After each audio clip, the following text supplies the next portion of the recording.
मोटापा बेसिकली एक ऐसी स्थिति है जिससे आज हर कोई जूझ रहा है।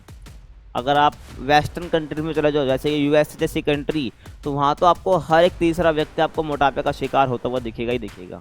जब रक्त के अंदर ग्लूकोज की मात्रा बढ़ जाती है तो किस्म के कहते हैं मधुमेह रोग कह देते हैं, ध्यान रखना। और इस ग्लूकोज बढ़ने का रक्त के अंदर इसका मेन कारण है गलत जीवन शैली। हेलो एवरीवन, तो कैसे हैं आप सब। आज की इस वीडियो में बात करेंगे क्लास 12th फिजिकल एजुकेशन के 3rd चैप्टर की, जिसका नाम है जीवन शैली रोग के लिए निवारक उपाय के रूप में योग। तो इस चैप्टर में बेसिकली आप डिफरेंट योगासन के बारे में पढ़ने वाले हो, और आप ये भी पढ़ोगे कि भाई जो योग है ना बेसिकली आपकी लाइफ में कितना इंपॉर्टेंट है। जो आपके अलग अलग डिसीज होती है उसके लिए योग कितना इंपॉर्टेंट होता है, कौन कौन से योग आपको करने चाहिए अगर आपको उस पर्टिकुलर डिसीज से या बीमारी से निपटना है तो इस चैप्टर में हम बात करने वाले हैं, ठीक है। और ये जो वीडियो है आपके न्यू सेशन के अकॉर्डिंग रहने वाली है 2025 एंड 26, और जिसके फ्री पीडीएफ नोट्स आपको हमारे टेलीग्राम पे मिल जाएंगे, जिसका नाम है class 12th ESP new group. तो आप ज्वाइन कर सकते हैं। आप मुझे इंस्टाग्राम पर फॉलो कर सकते हैं, यूजर नेम आपके सामने, आपकी कुछ भी पर्सनल क्वेरी हो तो आप मेरे से पूछ सकते हैं। देखिए, अगर मैं बात करता हूँ तो योग की, तो योग बेसिकली ना विश्व को यानी वर्ल्ड को किसने दिया है, भारत ने दिया है, ठीक है। और प्राचीन काल में क्या ऋषि मुनि योग और ध्यान के अभ्यास से एक उचित जीवन शैली को अपनाते थे।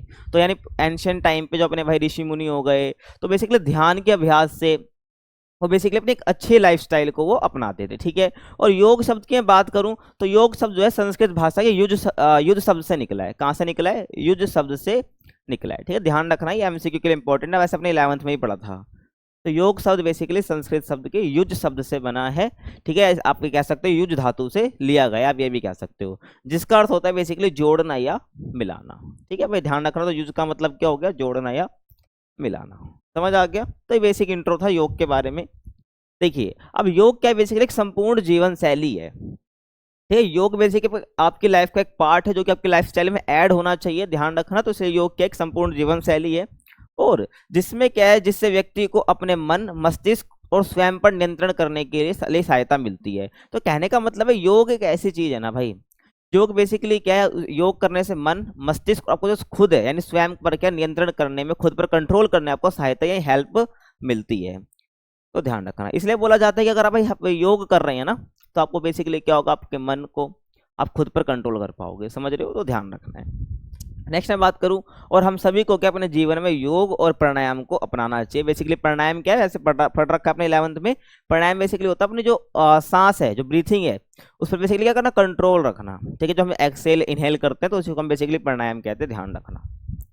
आगे चले और आगे देखो, और मन पर नियंत्रण करके क्या है, और शरीर को स्वस्थ रखकर व्यक्ति परम आनंद का अनुभव कर सकता है। और बेसिकली और मन पर नियंत्रण कैसे होगा और शरीर को स्वस्थ कैसे रख पाएगा, वो बेसिकली योग की वजह से ही रख पाएगा, ठीक है। ध्यान रखना, योगा की वजह से ही वो रख पाएगा। तो इसलिए योगा बहुत इंपॉर्टेंट हो जाता है, ध्यान रखना है। तो मन पर नियंत्रण रखने के लिए और शरीर को स्वस्थ रखना है, हेल्दी रखना है, तो व्यक्ति क्या जब भी क्या परम आनंद का अनुभव कर सकता है, एक अच्छी लाइफस्टाइल, ठीक है, को एंजॉय कर सकता है।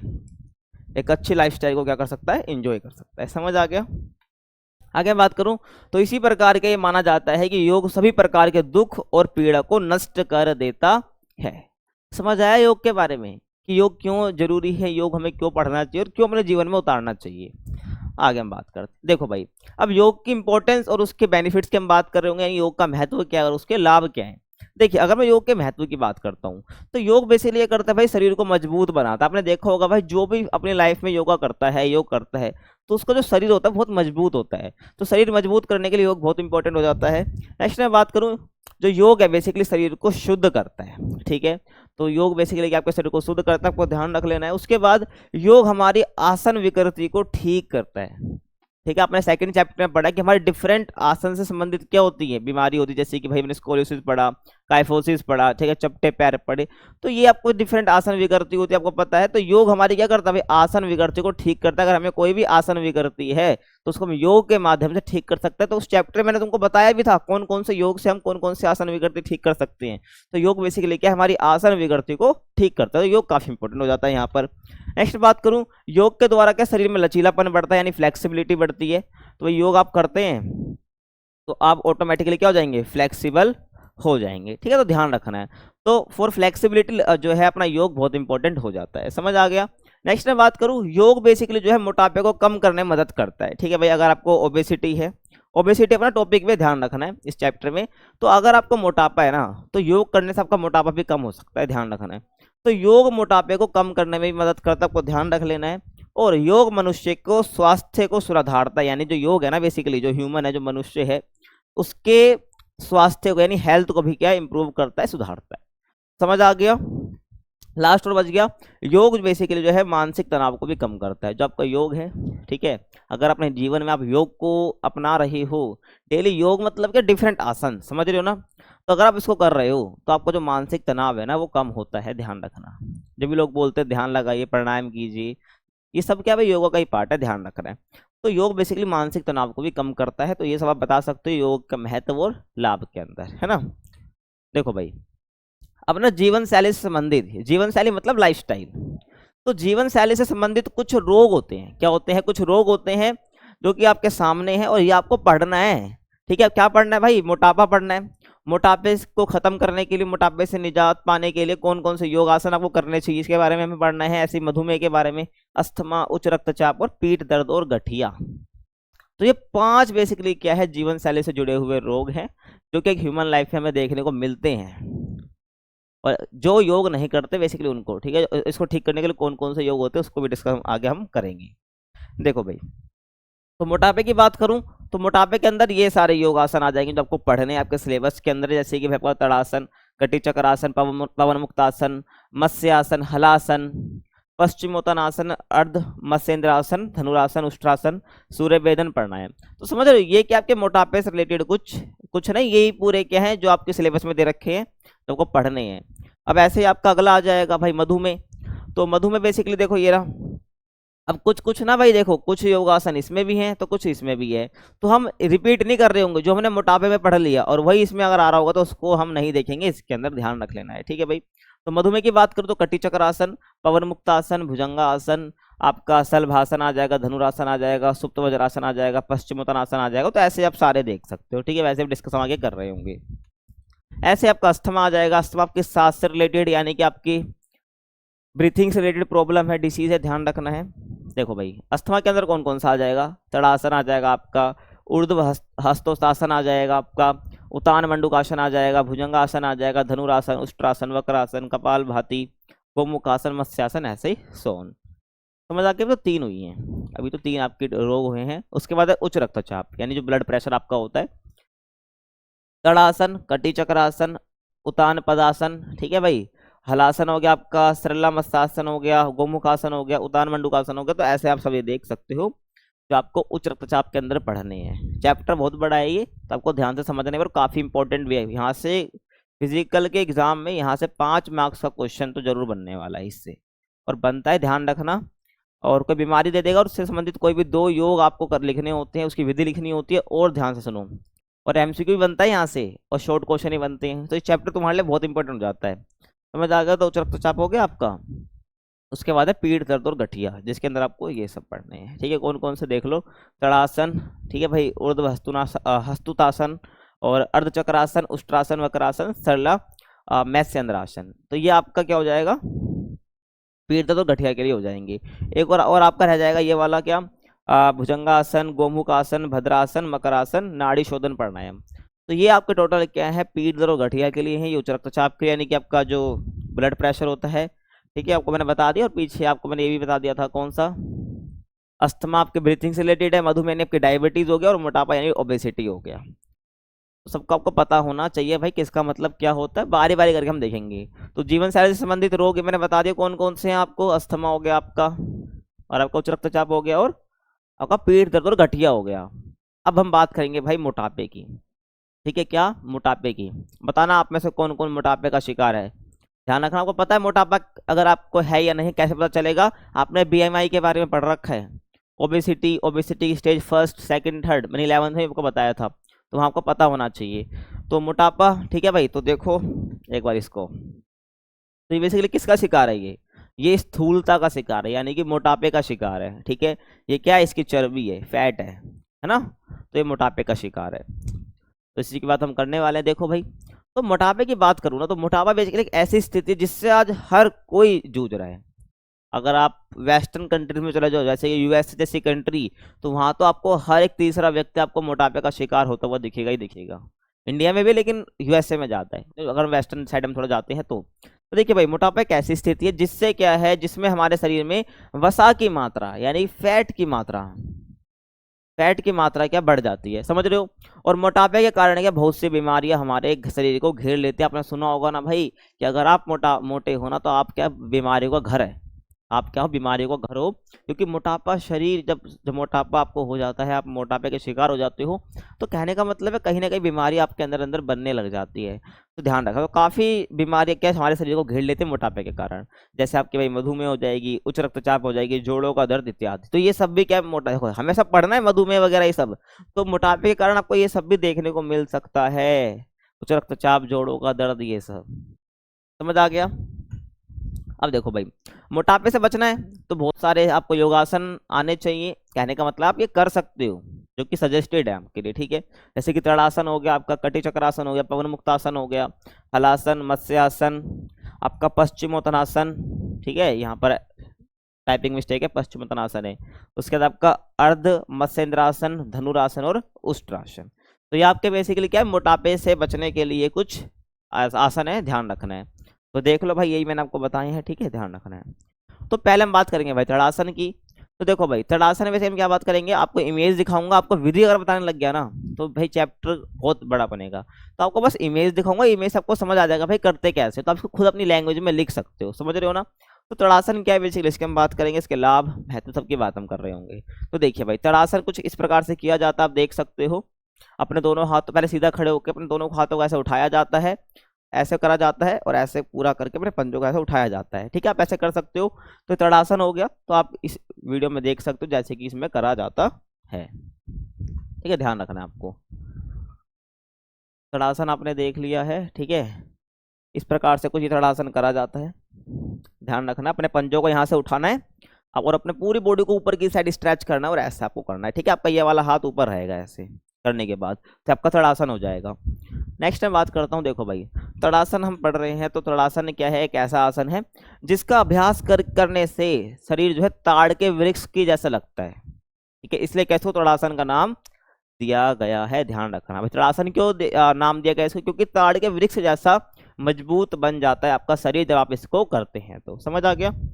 आगे देखिए, शरीर को मजबूत और सुडौल बनाने के साथ साथ शरीर की लंबाई बढ़ाने के लिए भी श्रेष्ठ आसन माना जाता है। तो ध्यान रखना भाई, अगर आपकी हाइट नहीं बढ़ रही है तो आप क्या कर सकते हो, तड़ासन को फॉलो कर सकते हो, ठीक है भाई। क्योंकि शरीर को मजबूत और सुडौल बनाने के लिए, ठीक है, सुडौल मतलब कि फिट बनाने के लिए, सुंदर शरीर बनाने के लिए भाई, तो आपका बहुत जरूरी होता है कि आपका तड़ासन और शरीर की लंबाई भी बढ़ानी। क्यों शरीर की लंबाई बढ़ानी, तो तड़ासन करना चाहिए, उसके लिए लाभदायक माना जाता है। क्यों, क्योंकि देखो आप क्या कर रहे हो, अपनी बॉडी को ऐसे स्ट्रेट कर रहे हो, स्ट्रेच कर रहे हो ऊपर की साइड, है ना। तो आप बॉडी को अपनी तरफ खींच रहे हो, तो इससे क्या आपकी हाइट बढ़ने के चांस रह जाते हैं। इसलिए क्या तड़ासन फॉलो करना चाहिए, हाइट के लिए माना भी जाता है, समझ आ गया। तड़ासन के लाभ की बात कर लूँ तो फेफड़े को मजबूत करता है, फेफड़े विस्तृत होते हैं, एक्सपेंड होते हैं। शारीरिक और मानसिक संतुलन में वृद्धि होती है, आपको जो शरीर है, आपको जो मन है, देखो उसमें बैलेंस बनता है, उसमें वृद्धि होती है। क्योंकि कई बार क्या होता है, हमारा जो शरीर है और हमारा मानसिक संतुलन है वो बैलेंस नहीं रहता, वो बिगड़ जाता है, जिससे हमें बहुत सारे तनाव, डिप्रेशन के शिकार हम हो जाते हैं। तो बेसिकली तड़ासन करने से बेसिकली क्या होगा, आपका शारीरिक रूप से और मानसिक रूप से संतुलन बना रहेगा। आत्मविश्वास आपका बढ़ेगा, पाचन तंत्र आपका मजबूत रहेगा। पाचन तंत्र रहने का जो डाइजेस्टिव सिस्टम है वो आपका इंप्रूव रहेगा, अच्छा रहेगा। तो आप इजीली आपका जो शरीर है वो बीमारियों से दूर भी रहेगा, ठीक है। अब देख लो भाई, आप पाचन तंत्र आपका अगर आपका ठीक है ना, तो कहीं ना कहीं आप मोटापे से बच रहे हो, ध्यान रखना। और कद की वृद्धि बढ़ाने के लिए भी सर्वोत्तम आसन है, आपका कद काठी बढ़ानी तो उसके लिए भी सर्वोत्तम आसन ही माना जाता है। शरीर मजबूत और सुडौल बनता है, और आलस से दूर करने के लिए भी ये अच्छा है, सर्वोत्तम आसन है, ध्यान रखना है। तो ये क्या हो गई, सारे तड़ासन के लाभ हो गए, समझ आ रहा है। आगे देखिए, अब तड़ासन के दौरान कौन कौन सी सावधानियां आपको बरतनी चाहिए। हम बेसिकली लाभ देख रहे होंगे, उसकी सावधानियां देख रहे होंगे, ध्यान रखना। अब तड़ासन की बात हम करते तो भाई कौन कौन सी आपको सावधानियां हैं बरतनी चाहिए भाई करते वक्त, या किसको नहीं करना चाहिए, वो सावधानियों में आएगा। जैसे कि यदि पैर में कोई भी समस्या है तो भाई इसे नहीं करना चाहिए। क्यों भाई, अगर पैर में कोई दिक्कत है, क्योंकि पैर खिंचता है ऊपर की साइड, पैर के साथ पूरी बॉडी ऊपर की साइड खिंचती है, तो आपको पैर में अगर दिक्कत है तो मत करो इसको। गर्भावस्था की स्थिति में भी नहीं करना चाहिए भाई, कोई महिला वो गर्भावस्था की स्थिति में नहीं करना चाहिए। बीमारी या ऑपरेशन के तुरंत बाद नहीं करना चाहिए भाई, किसी को बीमारी है कोई, मोटापे को छोड़ के, ठीक है ना। और आपको कोई ऑपरेशन भी हो रखा है, मान लो भी ऑपरेशन ही हुआ है, तो उसके तुरंत बाद आपको नहीं करना चाहिए। सिर दर्द या निम्न रक्तचाप की स्थिति में भी नहीं करना चाहिए। आपको सिर दर्द हो रहा है, ठीक है, आपको मान लो लो ब्लड प्रेशर है, निम्न रक्तचाप है, तो जब भी आपको नहीं करना चाहिए क्या, आपको त्वरासन। समझ आ रहा है, ध्यान रख लेना है। आगे देखिए, कटी चक्रासन की बात करूं, दिखता कैसा भाई, कटी चक्रासन कुछ ऐसा दिखता है, ठीक है। एक बार आपको ऐसे करना है, फिर आपको ऐसे करना है, ये चलता रहता है पूरा प्रोसेस। तो कटी चक्रासन आपने देख लिया। देखो भाई, तो कटी चक्रासन है बेसिकली दो शब्दों से मिलकर बना है। क्या, कटी जिसका अर्थ होता है कमर और चक्र जिसका अर्थ होता है पहिया। तो दो कटी चक्रासन दो शब्दों से मिलकर बना है, कटी हो गया और एक चक्र, ठीक है भाई। तो कटी मतलब कमर हो गया, चक्र का मतलब हो गया पहिया। तो कमर बेसिकली पहिए की तरह घूमती है इसमें, ठीक है ना। तो इस आसन में क्या होता है भाई, कमर को दाई और बाई ओर घुमाना होता है, ठीक है, ध्यान, ऐसे पहिया घूमता है ना, तो वैसे ही कि कमर आपकी दाई और बाई ओर घूम रही होती है। जैसे कि देखो यहाँ पर एक मूवमेंट दिखा रखी है ना, ऐसे करके, ऐसे करके, और ऐसे ही आपका इस साइड भी जाएगा, ठीक है। दाईं और बाईं आपको घुमाना होता है, इसके अंदर ध्यान रखना है कटी चक्रासन के अंदर। और ऐसा करते समय क्या है भाई, जो कमर है वो पहिए की तरह घूमती, जो बता चुका हूं, इसलिए इसका नाम क्या, कटी चक्रासन रखा गया है। समझ आ रहा है, आगे चलते हैं। अब कटी चक्रासन के भाई लाभ क्या है, देखो भाई, कब्ज से राहत मिलता है। आपको कब्ज से रिलेटेड कोई प्रॉब्लम है तो कटी चक्रासन आपको करना चाहिए। देखो भाई, कब्ज वगैरह सब ये हो गया ना कहीं फैट बढ़ाने में काम कर रहे हैं, जैसे हमें मोटापे का शिकार होते हैं, तो अब अगर कब्ज ठीक हो जाएगी तो आपका मोटापा भी धीरे धीरे ठीक हो जाएगा, ध्यान रखना है। तो सारे मोटापे से के लिए ही हैं। तो कब्ज से राहत के लिए भाई आपको मेरुदंड और कमर के लचीलेपन में वृद्धि करनी है, यानी रीढ़ की हड्डी और आपको जो कमर, अगर उसमें आपको लचीलापन बढ़ाना है, फ्लेक्सिबिलिटी बढ़ानी है, तो आपके लिए कटी चक्रासन बहुत जरूरी है, ध्यान रखना, इंपॉर्टेंट है। इसके लाभ है, हाथ और पैरों के मांसपेशियों के लिए भी लाभदायक है, आपकी जो हाथ और पैर है उसकी जो मांसपेशियां, मसल्स हैं, उसके लिए भी काफ़ी लाभदायक है, उसको इसलिए आप कर सकते हो। गर्दन और कंधों का आराम मिलेगा, अगर आपको कंधों को, ठीक है, क्या बोला मैंने, गर्दन और कंधे, कंधे आपको जो गर्दन को आराम चाहिए उसको भी इस आसन से आराम मिलता, कर सकते हो आप। पेट की मांसपेशी और पीठ को शक्तिशाली बनाता है, ठीक है, आपकी जो पेट की मांसपेशियां हैं, ठीक है, और पीठ जो है आपकी, उसको बेसिकली क्या बनाता है, शक्तिशाली बनाता है, मजबूत बनाता है, तो आप ये कर सकते हो। और ज़्यादा देर बैठकर काम करने वालों के लिए भी लाभदायक, कोई जैसे डेस्क जॉब करते हैं, क्या बोला, कोई ज़्यादा देर तक बैठकर काम करते हैं तो उसके लिए भी अच्छा आसन है। जैसे कि आपने देखा होगा बहुत सारे बैंक वगैरह में जॉब करते हैं, और कोई आपका जैसे कि डेस्क जॉब करता है ना, बहुत लंबे 8-10 घंटे तक डेस्क पर बैठा रहता है, काम करता रहता है लैपटॉप कंप्यूटर वगैरह पे, तो उसके लिए भी जो कटी चक्रासन एक बेस्ट ऑप्शन है। समझ आ रहा है तुम्हें, ध्यान रखना है। अब सावधानियां भाई, कौन कौन सावधानी तुम्हें बरतनी चाहिए किसे करते वक्त, जिसको नहीं करना चाहिए, जैसे कि जिस व्यक्ति की कमर या गर्दन में ज़्यादा दर्द है, तो ऐसी स्थिति में ये आसन नहीं करना चाहिए, पहला ध्यान रखना है तुम्हें। और यदि किसी को रीढ़ की हड्डी की समस्या हो तो भी क्या ये आसन नहीं करना चाहिए। तो रीढ़ की हड्डी में दर्द तो मत करो भाई, ठीक है। और आप जिस व्यक्ति को ज़्यादा दर्द है भाई गर्दन वगैरह में, तो उसको भी नहीं करना चाहिए। समझ आ रहा है, आगे देखिए। अब हम बात करेंगे पवन मुक्त आसन की, किसकी, पवन मुक्त आसन की। देखिए भाई, ये क्या आपका पवन मुक्त आसन है, ठीक है। इसको हम गैस रिलीज पोज भी बोलते हैं, क्या बोलते हैं इसको हम, गैस रिलीज पोज भी हम इसको बोलते हैं, इसको हम गैस रिलीज पोज भी बोलते हैं, ठीक है। जिसको गैस से रिलेटेड कोई प्रॉब्लम है, तो अगर वो ये वाला आसन करता है तो उसको वो समस्या दूर हो सकती है, ध्यान रखना। समझ आ गया। तो देखिए भाई, ये कुछ इस प्रकार से आपको करना होता है, ठीक है। ऐसे लेट जाना होता है, आपको जो घुटने को थोड़ा ऊपर साइड कोहनी से टच करना होता है, मुंह के पास तक लाना होता है, तो ऐसे हाथ से पकड़ना होता है। तो ये आपका हो जाता है भाई पवन मुक्त आसन, आपको हो जाता है, ध्यान रखना है। ऐसे करते हैं, इमेज देख लिया, अब इसके बारे में पढ़ते हैं। देखो भाई, तो पवन मुक्त आसन बेसिकली जो है ना, पेट के लिए काफी लाभदायक होता है। किसके लिए, पेट के लिए काफी लाभदायक होता है। और आगे मैं बात करूं, और पवन मुक्त आसन को अंग्रेजी में हम गैस रिलीज पोज ही बोलते हैं, मैंने बता दिया है, क्योंकि ये गैस रिलीज करने के लिए काफी इंपॉर्टेंट हो जाता है। पवन मुक्त आसन का अर्थ होता है पवन या हवा को मुक्त करना, ठीक है भाई। तो पवन मुक्त करना, यानी पवन मुक्त आसन बेसिकली क्या है, इसका अर्थ क्या हो जाता है भाई, पवन या हवा को मुक्त करना। और पवन हवा कौन सी यहाँ पर बात हो रही है, वो गैस की ही बात यहाँ पर हो रही है। समझ आ रहा है, आगे देखिए।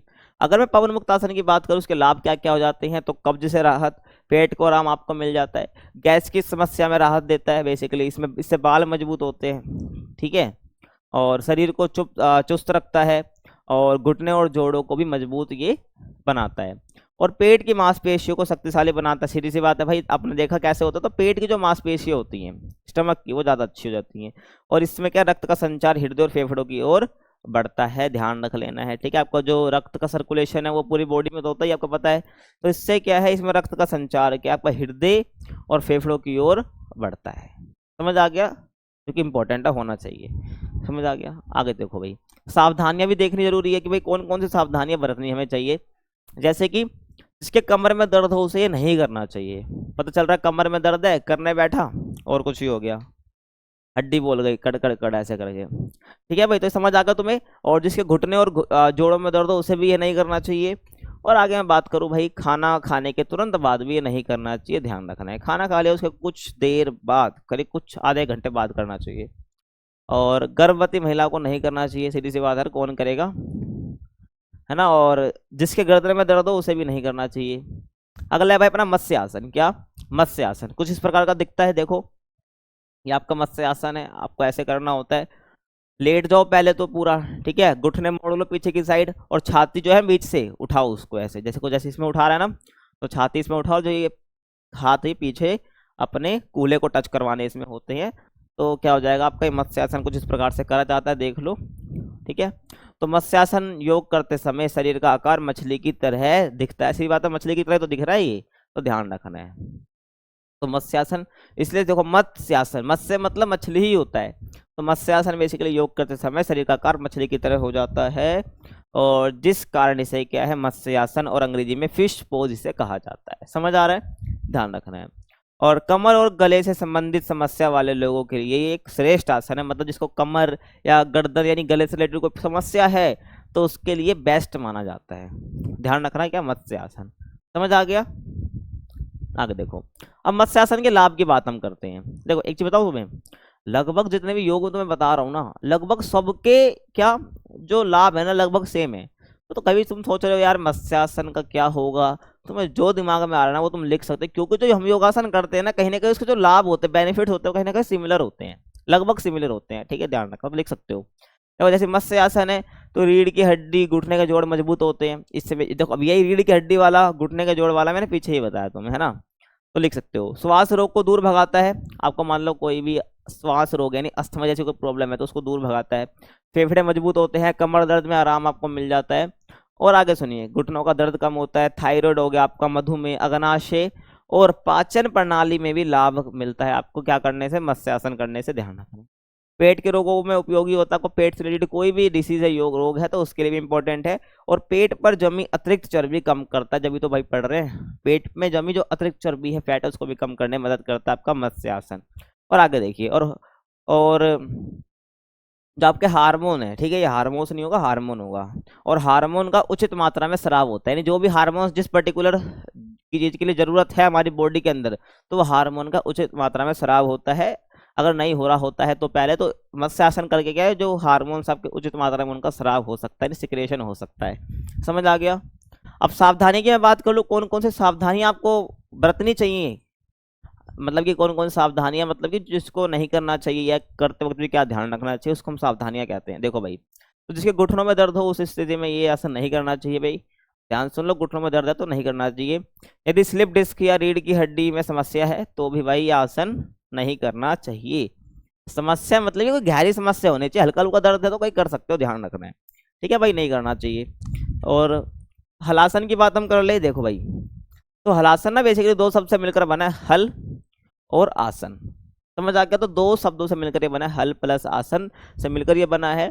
तो जिसमें हल का अर्थ है जमीन को खोदने वाला, कृषि, तो आपको ही पता होगा यार, हल का मतलब क्या होता है, कृषि में मिट्टी को खोदने वाला, जमीन को खोदने वाला एक कृषि यंत्र है। तो बेसिकली जब हम इसको करते हैं ना तो शरीर कैसा दिखता है, हल की तरह दिखता है, तो इसलिए इसका नाम हलासन है। समझ आ गया। और आसन का अर्थ होता है बैठने की मुद्रा। ठीक है भाई, हल का मतलब मैंने बता दिया, और आसन का मतलब होता है बैठने की मुद्रा। अब जैसे आकृति में हम बैठे हैं वैसा आसन हो जाता है, इसलिए उसका नाम पड़ गया। तो इस योग को करने से के दौरान क्या होता है, शरीर की मुद्रा जो है हल की तरह दिखती है, हल की तरह प्रतीत होती है, तो इसलिए इसको हलासन बोलते हैं। समझ आ गया। जिस कारण क्या इस योगासन का नाम हिंदी में हलासन और अंग्रेजी में लो पोज कहते हैं। इसको क्या ध्यान रखना है, लो पोज कहते हैं। समझ आ रहा है। अब देखिए भाई, ये क्या आपका हलासन है, ये क्या आपका दिख रहा है, ये आपका क्या हलासन है, देखो भाई देख लो, ठीक है वीडियो। ये आपका पूरा हलासन देखो भाई, खुद आप देखो, ये आपका क्या डंडा सा लग रहा है, जो हल का डंडा होता है वो लग रहा है पूरा, और ये उसका आगे का जो खुरचा होता है जो जमीन को खोद रहा होता है, देखो मैंने भी बनाया तो पूरा ये वही लग रहा है। क्या लग रहा है, ये पूरा हल ही लग रहा है ना। तो देख सकते हो आप, ये पूरा डंडा सा हो गया, ये उसका खुरचा होगा जो जमीन को खोद रहा होता है ना। तो आपका हलासन कुछ इस प्रकार का दिखता है, मैंने दिखा दिया है। तो अगर पेपर में आता तो अपने शब्दों में लिख सकते हो, आप जैसे भी बता सकते हो भाई, पहले लेट हो, अपने टांगों को, दोनों टांगों को पहले कैसे लिखते हैं कि अपने एक, आपका जो एक टांग है उसको उठाना है, यानी एक पैर उठाना है, फिर दूसरा उठाइए, फिर उसको धीरे धीरे पीछे लेके जाइए, ठीक है, और उसको जमीन से टच ऐसे करिए, ठीक है, जितना आप कर सकते हो। तो ऐसे लिखना होता है योग को, ठीक है, अपनी लैंग्वेज उसको आप लिख सकते हो। तो आपका हलासन हो जाएगा। हलासन के लाभ की बात मैं कर लूँ तो देखिए भाई, तो हलासन बेसिकली ना पाचन को सुधारने में मदद करता है, ठीक है भाई। आपका जो पाचन है, पाचन यानी कि आपका डाइजेशन है, उसको अच्छा करता है, सुधारता है, इंप्रूव करता है, और मेटाबॉलिज्म बढ़ाता है, और वजन घटाने में भी आपकी मदद करता है, ठीक है भाई। तो मेटाबॉलिज्म बढ़ाएगा आपका, और वजन घटाने में आपकी मदद करता है। मेटाबॉलिज्म कुछ एक्टिविटीज भी होती है। मेटाबॉलिज्म एक्टिविटी क्या होती है ये, जैसे कि आप भाई जब रेस्ट की स्टेट में भी होते हैं ना, तो कुछ एक्टिविटीज आप परफॉर्म कर रहे होते हैं, जैसे कि आपका भाई रेस्पिरेशन हो गया, ना सांस लेना, ठीक है भाई, और आपका भाई पाचन, पूरा जो पाचन की प्रक्रिया चल रही होती है, एक्सक्रीशन चल रही होती है, तो ये पूरा क्या आपका बेसिकली आपका मेटाबॉलिज्म एक्टिविटीज होती है, ठीक है। तो वही क्या आपका जो इनको करने में मदद करता है वो मेटाबॉलिज्म हो गया। तो मेटाबॉलिज्म बढ़ाता है और वजन घटाने में मदद करता है, आपको ध्यान रख लेना है। और सुनिए, और मधुमेह के मरीजों के लिए अच्छा आसन है, ठीक है, आपका हलासन। तो हलासन आपको मधुमेह में भी पढ़ना है, ध्यान रखना है। तो मधुमेह के मरीजों के लिए अच्छा आसन है, क्योंकि ये रक्त में शर्करा की मात्रा को नियंत्रित करता है। मधुमेह मतलब होता है डायबिटीज, ठीक है ना। तो डायबिटीज बेसिकली क्या होता है, कब होता है, जबकि शुगर की मात्रा बढ़ जाती है रक्त के अंदर, तो वही बात है। तो हलासन करने से क्या होता है भाई, जो मधुमेह के, जो डायबिटीज के पेशेंट है उनके लिए अच्छा होता है, क्योंकि जो है रक्त में शर्करा की मात्रा, जो शुगर की मात्रा है, उसको नियंत्रित कर देता है, यानी कंट्रोल कर देता है। समझ आ गया। आगे देखिए, और रीढ़ की हड्डी और कंधों में लचीलापन बढ़ाता है। जबकि रीढ़ की हड्डी, आपकी जो कंधे, उसमें लचीलापन यानी फ्लेक्सिबिलिटी बढ़ाता है, यानी कि आपकी मूवमेंट ज़्यादा अच्छी हो जाएगी। ये अगर आप करते हैं तो आपकी रीढ़ की हड्डी की, कंधे की मूवमेंट ज़्यादा अच्छी हो जाएगी, ध्यान रखना है। और कमर दर्द में भी आराम मिलता है, अगर आपको हल्का फुल्का दर्द भी है तो। आगे देखिए, और तनाव और थकान से निपटने में भी मदद करता है, वो थकान है, ठीक है भाई, तो आप कर सकते हो, तनाव है तो भी आपसे कर सकते हो। और ये आसन नपुंसकता और साइनोसाइटिस, इंसोमेनिया, और आपका सिर दर्द में भी क्या है, ये फायदा पहुंचाता है, ध्यान रख लेना है। तो ये बेसिकली क्या हलासन के लाभ हैं जो आपको पता होने चाहिए।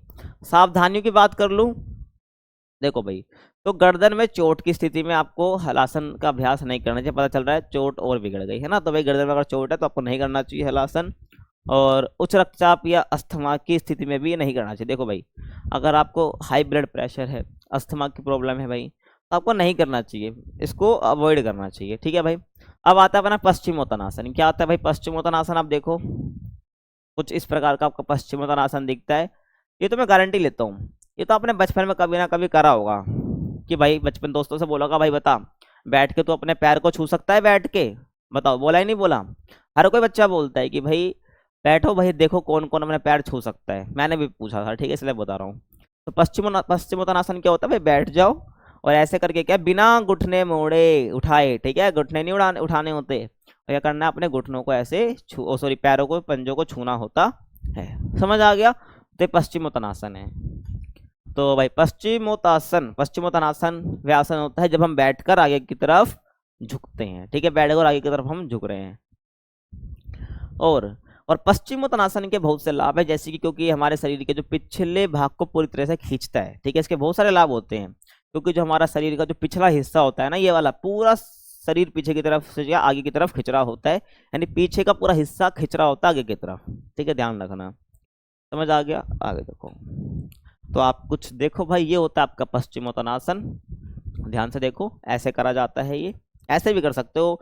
किसी किसी का तो भाई यहाँ पे छू ही नहीं पाता, किसी किसी का तो यहाँ पर हाथ ही नहीं पहुँचता है ना, किसी किसी का पूरा कवर हो जाता है, तो वो ध्यान रखना है। समझ आए कैसे करते हैं, दोबारा देखो, कोई नहीं, दोबारा देखो, ठीक है, ऐसे करते हैं पश्चिमोत्तानासन। समझ आया, ठीक है। अब इसके लाभ क्या क्या है, ये पैरों को मजबूत बनाता है, सीधी सी बात है भाई, आपके पैरों को मजबूत बनाएगा, क्योंकि आपके पूरे पैर स्ट्रेच हो रहे हैं, ठीक है ना, तो पैर मजबूत होंगे, आपके मस्तिष्क जो आपका मन है मस्तिष्क उसको शांत कर सकता है। तंत्रिका तंत्र आपका जो नर्वस सिस्टम है उसको ठीक कर कर एकाग्रता बढ़ाता है, ध्यान रखना है। नर्वस सिस्टम का क्या भाई, तंत्रिका तंत्र क्या है? तंत्रिका तंत्र भाई वो होता है बेसिकली जो आपकी पूरी बॉडी को भाई आपकी जितनी भी इंफॉर्मेशन है वो मस्तिष्क तक पहुंचाता है। तंत्रिका तंत्र की मदद से क्या होती है, जितनी भी इंफॉर्मेशन होती है आपके मस्तिष्क यानी ब्रेन तक जाती है। तो तंत्रिका तंत्र को ठीक करता है, एकाग्रता बढ़ाता है, ध्यान रखना। क्या पश्चिमोत्तानासन और अंदरूनी अंगों की मालिश करता है, जितने आपके अंदरूनी इंटरनल ऑर्गन्स हैं उसकी मालिश के लिए, ठीक है, इंपॉर्टेंट है, तो मालिश करता है ये वाला आपका योगासन। समझ आ गया? सावधानियों की बात मैं कर लूं तो पेट में अल्सर की शिकायत होने पर भाई भोजन के बाद नहीं करना चाहिए। अगर पेट में अल्सर की शिकायत है भाई भोजन करने पर आपको, मतलब शिकायत होने पर भोजन के बाद आपको नहीं करना चाहिए। आंतों में सूजन होते नहीं करना चाहिए, और कमर में तकलीफ हो तो भी नहीं करना चाहिए। समझ आ गया? आगे देखो भाई, अब हम बात करेंगे अर्ध मत्स्येंद्रासन। क्या? अर्ध मत्स्येंद्रासन, ध्यान रखना भाई। तो अर्ध मत्स्येंद्रासन का मतलब क्या है? तो अर्ध का मतलब तो आधा होता है, आपको पता ही है। अर्ध मतलब क्या होता है? आधा होता है ना, ध्यान रखना है। अब इस मुद्रा में बेसिकली हम क्या अपनी रीढ़ को आधा मोड़ते हैं। क्या मोड़ते हैं? आधा मोड़ते हैं, अभी दिखा दूंगा आगे, ठीक है भाई। तो इस मुद्रा में हम बेसिकली क्या करते हैं, अपनी रीढ़ को पूरा नहीं मोड़ते, आधा मोड़ते हैं, इसलिए इसको क्या बोलते हैं? अर्ध मत्स्येंद्रासन बोलते हैं। और क्योंकि पूरी तरह से मोड़ पाना बहुत ही मुश्किल होता है, सही बात है, आप मोड़ सकते हो तो मोड़ के दिखाओ, मत करना, ठीक है भाई। तो बहुत मुश्किल होता है पूरी तरह, इसलिए आधा ही मोड़ पाता है। और इस आसन का नाम जो है ना, योग के जन्मदाता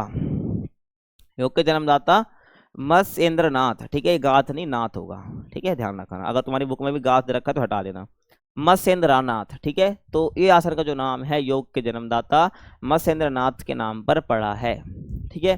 देखो मत्स्येंद्रासन तो उनके नाम से पड़ा है, और अर्ध का मतलब क्योंकि शरीर की हड्डी इसमें आधी मुड़ती है, इसलिए इसको अर्ध बोल दिया गया है, ठीक है, ध्यान रखना। तो अर्ध मत्स्येंद्रासन हो जाएगा। कुछ इस प्रकार का ये दिखता है, दिख रहा है भाई? ये क्या आपका अर्ध मत्स्येंद्रासन है, रीढ़ की हड्डी आपकी आधी मुड़ती है। देख लिया या दोबारा देखना है? देख लो भाई, ठीक है, घूर के देख लो। अब इसके लाभ की बात हम करते हैं कि भाई कौन कौन से बेनिफिट्स इसके होते हैं अर्ध मत्स्येंद्रासन के। तो भाई लाभ की बात मैं करूं तो 2 मिनट इरेज कर देते हैं ना। तो ये मुद्रा पूरी रीढ़ की मालिश कर उसे क्या लचीला बनाता है। आपकी जो रीढ़ की हड्डी है उसको भाई क्या मालिश करके, मालिश ऑटोमेटिकली हो जाती है, ठीक है। जब आप इस प्रकार डेली करते हैं तो आपकी मालिश ऑटोमेटिकली हो जाती है और उसे लचीला बनाता है, ठीक है। और आगे सुनिए, और इस मुद्रा में क्या प्रत्येक रीढ़ का जोड़ घूमता है, जबकि रीढ़ की हड्डी इसको जो पर एक हर एक जो जोड़ है, ठीक है, जो जुड़ा हुआ हिस्सा वो घूमता है, ठीक है। और इससे रीढ़ की हड्डी ज़्यादा लचीली बनती है, मुख्यतः कमर का जो क्षेत्र होता है वो वाला। समझ आ गया? और जैसे कि आपका हैमस्ट्रिंग हो गया, पिंडली हो गया, कूलों में जरूरी खिंचाव पैदा करता है। आपका हैमस्ट्रिंग पिंडली और जो कूले हैं वहाँ पर जरूरी जो खिंचाव होता है वो करता है, ठीक है। कई बार क्या होता है कुछ एक्टिविटी करनी जो होती है तो वो ऐसे बिल्कुल खिंचाव होता ही नहीं है, क्योंकि बॉडी में जरूरी होता है वो खिंचाव, तो इसकी मदद से हो जाता है, ठीक है, ध्यान रखना है। और शरीर में अनावश्यक चर्बी समाप्त होती है और शरीर सुंदर और सुडौल बनता है, ठीक है। कोई अनावश्यक चर्बी है मतलब होनी नहीं चाहिए, तो भी क्या है आपको जो है चर्बी समाप्त करता है, ध्यान रखना है। और शरीर सुंदर और सुडौल यानी अच्छा बनता है। समझ आ रहा है? आगे देखिए, और अस्थमा, उच्च रक्तचाप, ऑस्टियोपोरोसिस और साइनोटिसिस के लिए भी क्या है ये लाभकारी है, ठीक है। इनके बारे में जानना है आपको। अस्थमा हो गया, उच्च रक्तचाप हो गया, ऑस्टियोपोरोसिस आप पिछले चैप्टर में पढ़ के आए हो, और साइनोसिटिस के बारे में आप या साइनोसिस के बारे में मुझे कमेंट में बताओगे खुद से, ठीक है, क्या होती है बीमारी, बताना है, ठीक है, ड्यूरेशन बता के कि भाई इस टाइम में आपने पूछा है तो बताना है, ठीक है।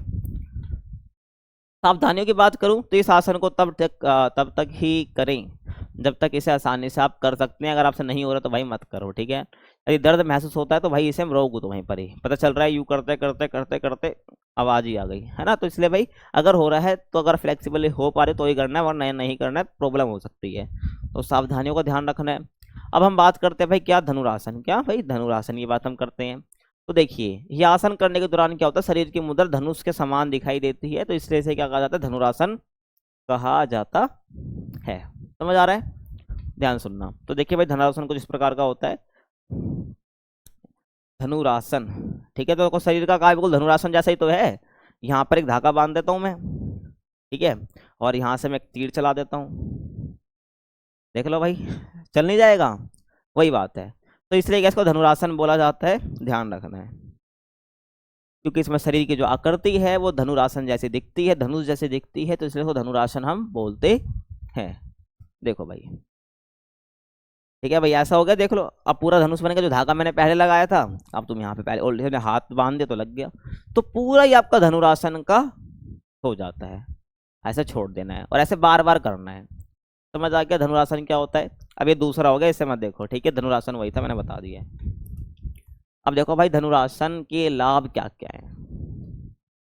तो बेसिकली जो आसन है, पीठ और रीढ़ की हड्डी और पेट के स्नायुओं को बल प्रदान करता है, तो पेट के लिए बेसिकली अच्छा है, रीढ़ की हड्डी के लिए अच्छा है ये। और जो जनन अंग है, क्या आपका जो जनन अंग है, जो कि रिप्रोडक्शन में मदद करता है, ठीक है, तो उसको संतुलित रखने में सहायक होता है, ध्यान रख लेना है। और अगर आप आगे बात करूं, छाती, गर्दन और कंधे की जकड़न को दूर करता है ये। समझ आ रहा है। आगे देखिए, हाथ और पेट के स्नायु को पुष्टि प्रदान करता है, ठीक है, ध्यान रख लेना है। रीढ़ की हड्डी को लचीला बनाता है। ये कुछ लाभ हैं जो आपको पता होने चाहिए, ठीक है, बार बार उसको एक्सप्लेन करने का कुछ मतलब नहीं बनता है ना, कि बार बार हम वही पढ़ रहे हैं। तनाव और थकान कम करता है। और आगे मैं बात करूं, मासिक धर्म से संबंधित समस्याओं को कम करता है, ठीक है। मासिक धर्म आप पिछले चैप्टर में पढ़ के आए हो, ठीक है, ध्यान रखना। जो मासिक धर्म जो कि महिलाओं को होती है, तो उससे संबंधित समस्याओं को ये कम करता है, क्योंकि मासिक धर्म से रिलेटेड अगर कोई प्रॉब्लम हो रही है तो उसको भी कम कर देता है, ठीक है, धनुरासन। समझ आ रहा है। और लास्ट आपका बच गया, गुर्दों की कार्यशीलता को बेहतर ये करता है। जो गुर्दे हैं उसकी कार्यशीलता को बेहतर करने में भी धनुरासन मदद करता है। सावधानियों की बात करूं तो सावधानी में देखो भाई, उच्च या निम्न रक्तदाब, हार्निया हो गया, कमर दर्द हो गया, सिर दर्द हो गया, माइग्रेन के कोई प्रॉब्लम है तुमको, तो गर्दन में चोट है, या हाल ही में पेट के ऑपरेशन हुआ है, तो उसकी स्थिति में आसन नहीं करना चाहिए। समझ आ रहा है। आगे देखो भाई, गर्भवती महिलाओं को ये आसन नहीं करना चाहिए। नेक्स्ट मैं बात करूं सूर्य भेदन प्राणायाम की, ठीक है भाई। क्या सूर्य भेदन प्राणायाम कुछ इस प्रकार का दिखता है, आप देखो, कुछ इस प्रकार का सूर्य भेदन प्राणायाम आपका दिखता है। ऐसे 2 उंगली ऐसे लगानी होती है, ध्यान रख लेना है, और ऐसे करना होता है नीचे। तो भाई, सूर्य भेदन प्राणायाम को अंग्रेजी में राइट नोस्ट्रिल ब्रीथिंग के नाम से भी जाना जाता है। क्या, राइट नोस्ट्रिल ब्रीथिंग। आगे देखिए, और इस प्राणायाम का सीधा संबंध सूर्य नाड़ी से होता है, ठीक है भाई, ध्यान रख लेना है। और इसमें क्या है, पूरक क्रिया दाई नासिक द्वारा की जाती है, और दाई नासिका सूर्य नाड़ी से जुड़ी मानी जाती है, ठीक है भाई, ध्यान रख लेना है। तो इसमें बेसिकली जो पूरी क्रिया है ना, वो पूरक क्रिया, वो दाई नासिका से करी जाती है, यानी दाई हिस्से से करी जाती है, और नाक के दाई हिस्से से करी जाती है, और दाई नासिका जो है सूर्य नाड़ी से जुड़ी होती है, इसलिए क्या इसको सूर्य भेदन प्राणायाम बोलते हैं। समझ आ रहा है। और इसी कारण कैसे सूर्य भेदन प्राणायाम भी कहा जाता है, मैंने बता दिया है। आप देख सकते हो भाई, ये क्या है आपका सूर्य भेदन प्राणायाम किया जा रहा है। आपकी जो दाई नासिका से करा जाता है, जो दाई हिस्सा है नाक का, क्योंकि वो बेसिकली आपको सूर्य नाड़ी से जुड़ी होती है, इसलिए इसको सूर्य भेदन प्राणायाम भी कहा जाता है। समझ आ गया। अब सूर्य भेदन प्राणायाम के लाभ की बात मैं कर लेता हूँ। देखिए भाई, लाभ की बात करूँ तो सूर्य भेदन प्राणायाम जो है ना, इसके भाई नियमित अभ्यास से बेसिकली सकारात्मक विचारों में वृद्धि होती है। जो पॉजिटिव वाइब्स, पॉजिटिव थॉट्स आपको आने लग जाती हैं नेगेटिव की जगह पे, ठीक है, सही बात है, ह्यूमन शांत हो जाता है इससे। और तनाव को कम करने और मानसिक तनाव से मुक्ति पाने के लिए भी जो सूर्य भेदन प्राणायाम वो काफ़ी अच्छा माना जाता है, लाभदायक है। और आपका नजला हो गया, खांसी हो गया, दमा, साइनस, लंग्स, हृदय और पाइल्स के लिए भी सूर्य भेदन प्राणायाम काफ़ी अच्छा होता है, ठीक है। पाइल्स बेसिकली क्या है, बैठने से रिलेटेड कोई प्रॉब्लम होती है, ध्यान रखना। बेचारे जिसको भी पाइल्स होता है वो बेचारा बैठ नहीं पाता है। और इस प्राणायाम के नियमित अभ्यास से कफ के रोग, यानी कि जिसको खांसी है ना, कफ के रोगों में भी क्या लाभ मिलता है, और शरीर के अंदर गर्मी उत्पन्न होती है। समझ आ रहा है। और ये प्राणायाम बेसिकली आंतों को साफ भी करता है, ठीक है, जो आपकी आंतें हैं, ठीक है, उसको भी क्या बेसिकली क्या करता है, जो इंटेस्टाइन है उसकी, ठीक है भाई, आंतों को साफ भी करता है। सावधानियों की बात करूँ, किसको नहीं करना चाहिए। पेट भरा होने पर यह प्राणायाम बिल्कुल नहीं करना चाहिए, पेट खाली होकर तब करना चाहिए। और अभ्यास करते समय पेट और सीने को ज़्यादा ना फुलाएं, सीधी सी बात है, ध्यान रखना है। अभ्यास कर रहे हो उसका, पेट और सीने को ज़्यादा नहीं फुलाना है, ठीक है, जितना नॉर्मली फुलाना है।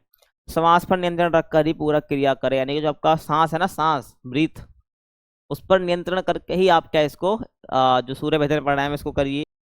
अब हम बात करते हैं मधुमेह की। मधुमेह यानी कि डायबिटीज। वैसे मधुमेह का मतलब पता तो होगा नहीं आपको, लेकिन डायबिटीज आपने जरूर सुन रखा होगा, है ना भाई। तो मधुमेह यानी कि डायबिटीज, तो हम पढ़ेंगे भाई मधुमेह होता क्या है ना।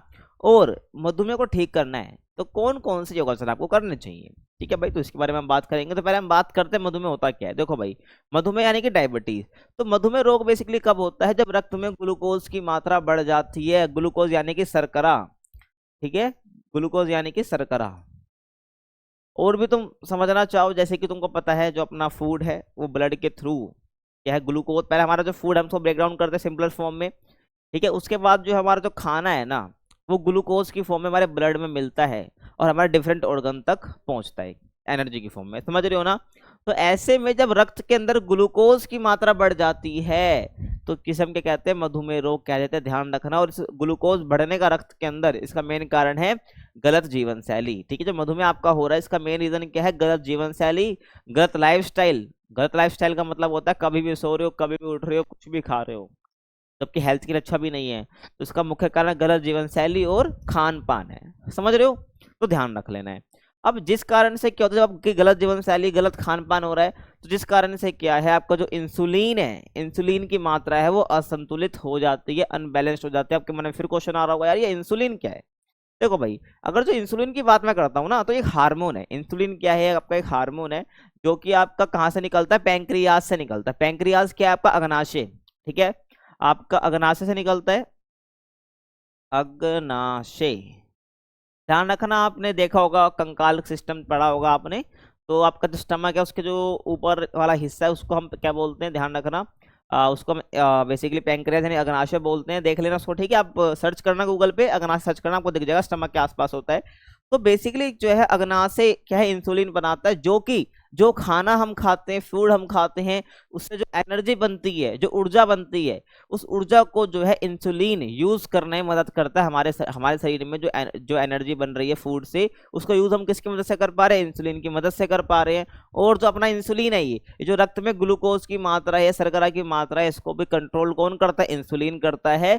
तो अब लेकिन जब इंसुलिन की मात्रा जो है वो असंतुलित हो जाएगी, इंसुलिन ज्यादा बनने लग जाएगा, तो कहीं ना कहीं प्रॉब्लम खड़ी कर देगा, है ना भाई।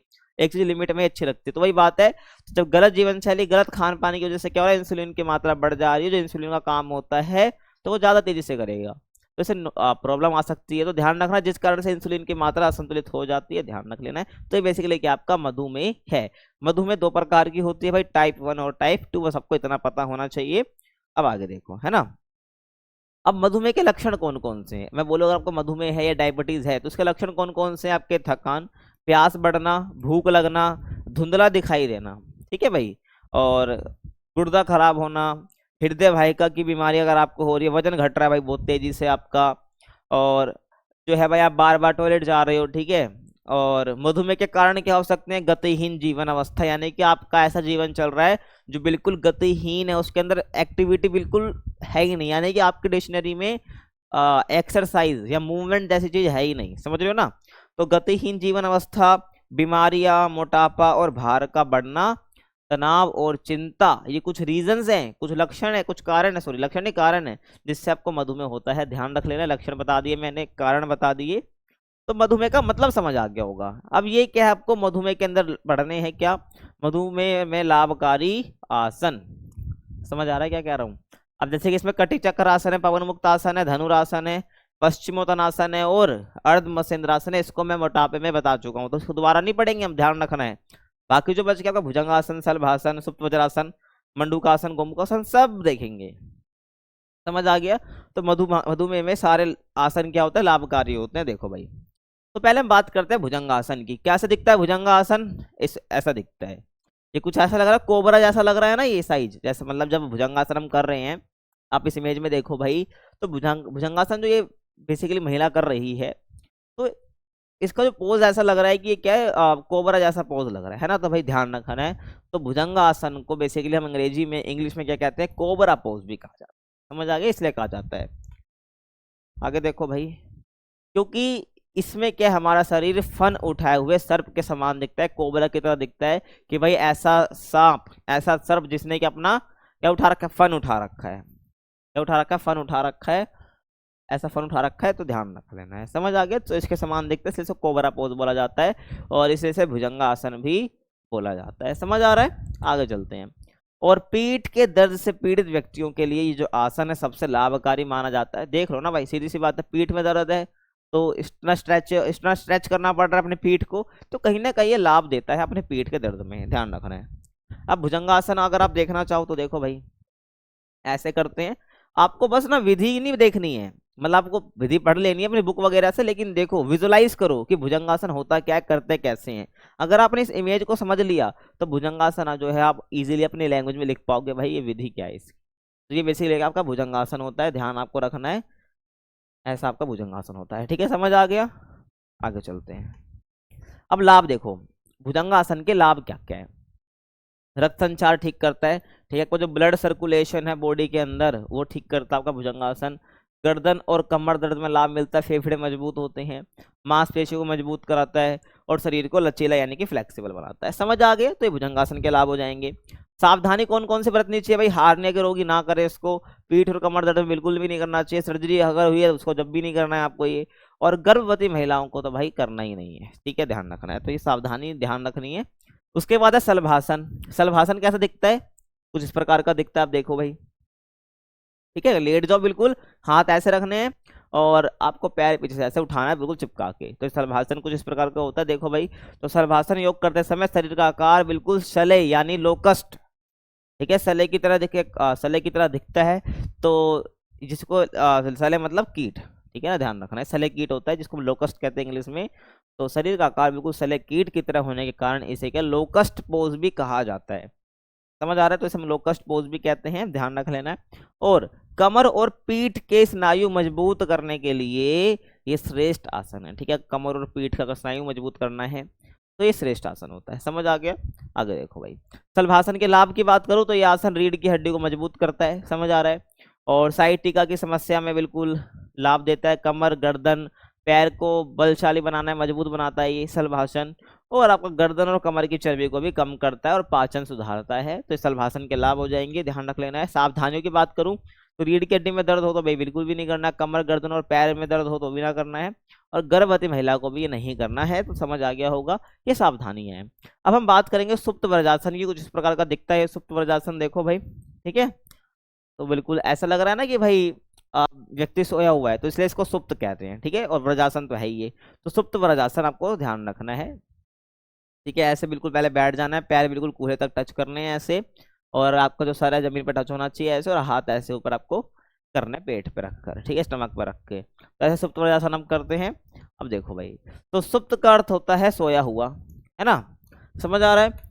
और इस आसन को करने के दौरान व्यक्ति को वज्रासन की मुद्रा में बैठते हुए, ठीक है, तो वज्रासन की मुद्रा में बैठ जाओ और पीछे की ओर लेटकर योगाभ्यास करना होता है इसमें, जैसे कि पीछे की ओर लेट गया है। और इसलिए इस अभ्यास को हमें सुप्त वज्रासन भी करते हैं, क्योंकि इसमें क्या पीछे की ओर मुड़ जाता है, पूरा तरह सोया हुआ प्रतीत होता है, ऐसे इसको सुप्त वज्रासन भी हम बोलते हैं।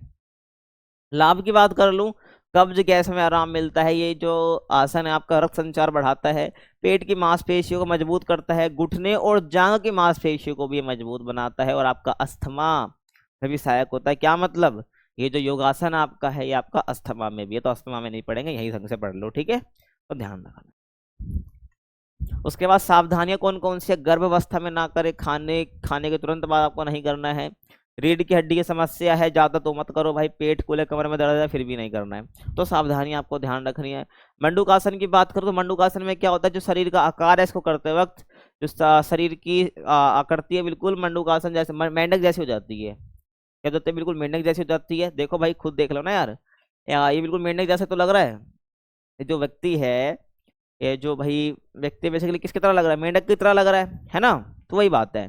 तो मंडूकासन को इसलिए मंडूकासन कहते हैं क्योंकि जब व्यक्ति इसको करता है तो उसकी आकृति मेंढक जैसी लगती है, समझ आ गया, इसको मंडूकासन कहा जाता है।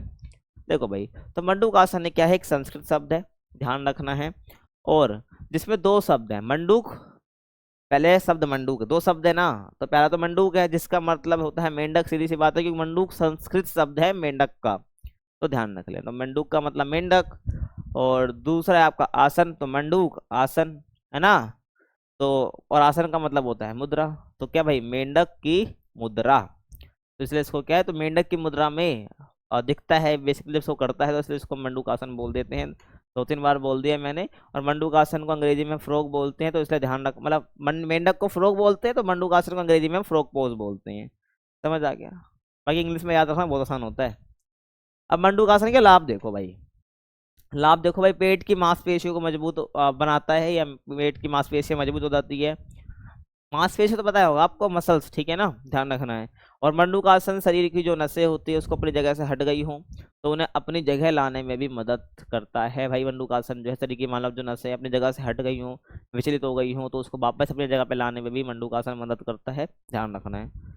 आगे देखें, मंडूकासन बेसिकली डायबिटीज को नियंत्रित करता है, तो पढ़ भी तो इसलिए रहे हैं, डायबिटीज को नियंत्रित करता है इसलिए, ठीक है। और हृदय के स्वास्थ्य के लिए भी एक अच्छा आसन ये है, समझ आ रहा होगा ना तुम्हें। और मंडूकासन जो है किडनी और लीवर की कार्य क्षमता को भी बेहतर करता है, जबकि किडनी है जो लीवर है उसकी कार्य क्षमता को भी ये बेहतर करता है। आगे देखिए, और ये आसन पेट और नितंबों की चर्बी कम करता है, जबकि पेट में जो चर्बी आपकी जो एक्स्ट्रा फैट आ गया है, वसा आ गया, उसको भी कम करता है, ये समझ आ गया। और जो आपका है शारीरिक भार भी नियंत्रित करता है, आपको जो वेट है, शरीर का वेट जो है उसको भी नियंत्रित करता है, कंट्रोल करता है आपका मंडूकासन, अगर आप इसको रेगुलर बेसिस पर करते हैं तो। और तनाव और चिंता से भी राहत मिलती है। तो सीधी सी बताऊं, कोई भी योगासन करोगे ना भाई, तनाव से, चिंता तो, तनाव और डिप्रेशन या चिंता कह लो, उससे आपको सहायता मिलेगी मिलेगी, राहत तो मिलेगी मिलेगी, कोई सा भी योगासन आप करो, ठीक है, ध्यान रखना। सावधानियों की बात करो, कौन कौन सी सावधानियां बरतनी चाहिए इसको करते वक्त। यदि पेट की समस्या हो तो भाई बिल्कुल भी नहीं करना है। यदि कोई सर्जरी हुई हो तो भी इसे नहीं करना है। पीठ में दर्द है तो भी नहीं करना है, क्योंकि पीठ का तो बड़ा योगदान है इसमें। और गर्भवती महिला तो नहीं करना है, ठीक है भाई, ये पॉइंट तो सब में कॉमन है, समझ आ गया। गोमुख आसन की बात करूं मैं, देखो भाई, तो गोमुख आसन यानी कि गोमुख, देखो गो का मतलब होता है गाय, मुख का मतलब होता है मुंह, और आसन का मतलब मुद्रा। यानी जब इसको हम करते हैं तो कैसा दिखता है, गोमुख जैसा दिखता है, यानी गाय के जैसा दिखता है, जिसे तो गोमुख बोलते हैं। तो गोमुख वह आसन होता है जिसमें हमारे पैरों की मुद्रा गाय के मुख के समान लगती है। गोमुख आसन होगा ना, गोमुख यानी गाय का मुंह, ध्यान रखना।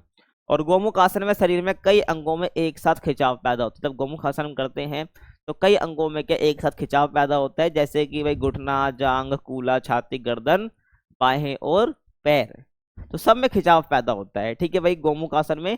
तो गोमुख आसन मुझे पता आपको दिखा तो होगा नहीं, तो गोमुख आसन आपको दिख गया होगा, ठीक है, बस समझ में आ गया होगा। तो गोमुख आसन का कुछ इस प्रकार का होता है, ठीक है। देखो, ये क्या, आपका गोमुख आसन है, ये आगे से है, ये पीछे से है, और ये भी पीछे से, ठीक है। तो ये गोमुख आसन हो जाएगा, ध्यान रखना है, समझ आ रहा है, ठीक है। गोमुख आसन के लाभ, शरीर सुडौल, लचीला और आकर्षक बनता है, इसको करने से वजन कम करने के लिए भी इंपॉर्टेंट है, ये लाभदायक है। गोमुख आसन मधुमेह रोग में भी अत्यंत लाभकारी है। गठिया, साइटिका, गठिया पढ़ना है आपको, ठीक है, टॉपिक है। गठिया, साइटिका, अपच, कब्ज, धातु रोग हो गया, मंदाग्नि हो गया, पीठ दर्द हो गया, आपका लैंगिक विकार है कोई, यानी कोई भी सेक्सुअल प्रॉब्लम है, प्रदर रोग या बवासीर है, ठीक है, काफी फेमस बीमारी है ये, ठीक है ना, काफी दोस्त इसको आपस में बोलते भी रहते हैं। तो कोई बवासीर वाली बीमारी है तो उस समय क्या गोमुखासन बहुत आप कह सकते हो इम्पोर्टेंट है ना भाई, मतलब लाभ है इसके, समझ आ गया।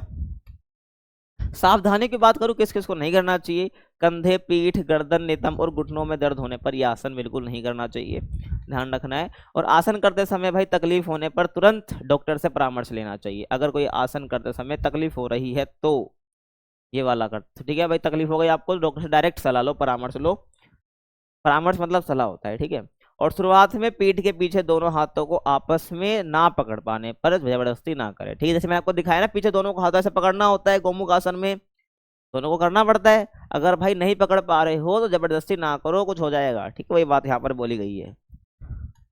और गोमुख आसन के समय को अभ्यास के साथ साथ धीरे धीरे बढ़ाना, मतलब कि गोमुख आसन वो कितनी देर तक करना है, ठीक है, एक बार कर लिया फिर रेस्ट लिया फिर करना है, तो कितनी देर तक करना है, तो उसके अभ्यास को धीरे धीरे, अभ्यास के साथ धीरे धीरे समय को बढ़ाना है करने के, ठीक है भाई। गोमुख आसन को करने का समय धीरे धीरे प्रैक्टिस करते करते बढ़ाना है, यानी कि तुम सोच रहे हो आज ही भाई तुम अफलातून बनोगे, तो वाली बात नहीं करनी है, ठीक है, ध्यान रखना है, समझ आ गया। उसके बाद योग मुद्रा की मैं बात करूं, देखो भाई, तो योग मुद्रा बेसिकली जो है शारीरिक गतिविधियां यानी फिजिकल मूवमेंट्स का एक समूह है। योग मुद्रा कोई एक चीज नहीं है, ये शारीरिक गतिविधियां बहुत सारी का जितनी भी आपकी शारीरिक गतिविधियां लगभग उनका एक समूह, जिसके बारे में दिखाऊंगा, अभी बात करेंगे, ठीक है। तो जो मस्तिष्क के विशेष भागों में ऊर्जा का प्रवाह करने का काम करती है। तो योग मुद्रा डिफरेंट फिजिकल मूवमेंट्स का एक ग्रुप है जो कि मस्तिष्क के अलग अलग भागों में क्या है, ऊर्जा का प्रवाह यानी कि एनर्जी का फ्लो, समझ आ गया, उसमें मदद करता है। आगे देखो भाई, और हमारे शरीर में मौजूद किसी तत्व के असंतुलित यानी अनबैलेंस्ड होने के कारण विभिन्न बीमारियां लग जाती हैं। ठीक है, आपको पता है हमारे शरीर में कोई भी तत्व है वो असंतुलित हो जाता है तो काफी बीमारी हमें लग जाती है ना। तो ऐसी स्थिति में योग मुद्रा शरीर के 5 तत्वों को संतुलित करने में सहायक करती है, कहने का मतलब है। तो भाई योग मुद्रा से क्या होता है कि जो अपने शरीर में कोई चीज असंतुलित है तो उसको क्या बेसिकली संतुलित करने में मदद करती है।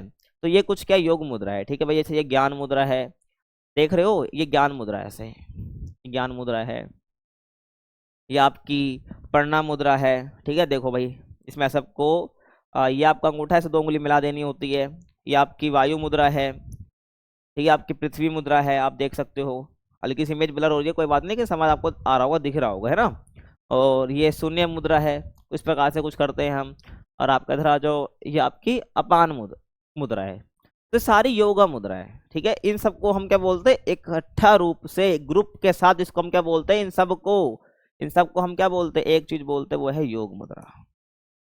ठीक है, योग मुद्रा इसको हम बोलते हैं। समझ आ रहा है, ध्यान रखना है। ठीक है, आगे देखो, योग मुद्रा के लाभ की बात करूं तो ध्यान लगाने से एकाग्रता बढ़ती है। यानी एकाग्रता मतलब होता है कंसंट्रेशन। ठीक है, एकाग्रता मतलब क्या होता है, कंसंट्रेशन।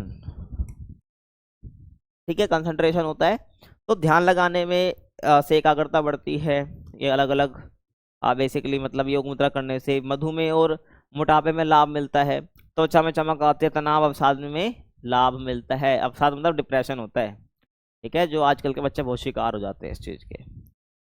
और आगे मैं बात करूं भाई, देखो अगला अपना उष्ट्रासन। क्या उष्ट्रासन, योग मुद्रा में कोई सावधानी नहीं है।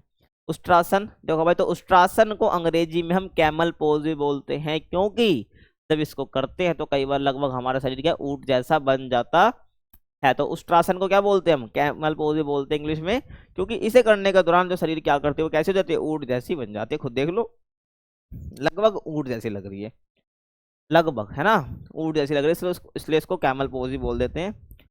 लाभ की बात करूं मैं, इसकी पाचन शक्ति बढ़ाता है, छाती को चौड़ा और उसको मजबूत बनाता है, पीठ और कंधों को मजबूती देता है, और पीठ के निचले हिस्से में दर्द से छुटकारा दिलाता है। समझ आ रहा है ना भाई, पीठ और कंधे को मजबूत बना रहा है, और पीठ का जो निचला हिस्सा अपना, तो वहां दर्द से छुटकारा भी कौन दिलाता है, अपना ये अपना जो कैमल पोज दिलाता है। क्योंकि देख लो ना भाई, कि जो पीठ का निचला हिस्सा वहां पे कहीं ना कहीं हमें ये खिंचाव पैदा कर रहा है। और आगे देखो भाई, रीढ़ की हड्डी में लचीलेपन और मुद्रा में सुधार भी होता है। ठीक है ना भाई, रीढ़ की हड्डी में लचीलापन है, रीढ़ की हड्डी आपकी फ्लेक्सिबल बनते हैं इसको अगर आप रेगुलर बेसिस पर करते हैं। और आपका जो आसन है, मुद्रा मतलब आपका शरीर का बैठने खड़े होने का तरीका, जो आसन है उसमें भी सुधार आता है। और मासिक धर्म की परेशानी से राहत मिलती है अगर आप इसे करते हैं। तो मासिक धर्म की जो भी प्रॉब्लम है, मासिक धर्म से रिलेटेड जो विकार है, जो कि आप पढ़ चुके हैं अपने सेकंड चैप्टर में, वो उसमें भी आपको राहत मिलते है इसे करने से। समझ आ रहा है। सावधानियों की बात करूं तो उच्च रक्तचाप और हृदय रोग की स्थिति में बिल्कुल भी नहीं करना है, हार्निया और अधिक कमर दर्द है तो बिल्कुल कम में हो जाएगा, अधिक कमर दर्द है तो बिल्कुल भी नहीं करना है, साइटिक और स्लिप डिस्क की स्थिति में यह आसन बिल्कुल नहीं करना है। समझ आ रहा होगा तुम्हें, है ना। आगे देखो, ये अपना कपाल भाती। क्या है कपाल भाती, कपाल भाती तो तुमने भी कर रखा होगा, कई बार स्कूल वगैरह में भी कराते हैं ना। तो कपाल भाती, आगे देखो, तो कपाल भाती का एक ऐसा योगासन है जो शरीर के अनेक प्रकार की बीमारियों को खत्म करता है ना भाई। तो कपाल भाती करने से क्या होता है, अपने शरीर में जो अनेक प्रकार की बीमारियों से खत्म करने में सक्षम है। ध्यान रखना, रेगुलर बेसिस पे करते हो तो कहीं ना कहीं आपको डिसीज से छुटकारा मिलेगा, या पकड़ेगा ही नहीं आपको डिसीज, क्योंकि आपका इम्यून सिस्टम अच्छा हो जाएगा ऐसा करने से। तो ये एक बहुत ही आसान आसान प्राणायाम है जिसे कोई भी व्यक्ति आसानी से कर सकता है, क्योंकि इसमें तो कोई फ्लेक्सिबिलिटी नहीं चाहिए ना इसमें। कपाल का संबंध हमारे मस्तिष्क से है। कपाल का मतलब या कपाल का रिलेशन किससे, मस्तिष्क से, यानी मस्तिष्क से।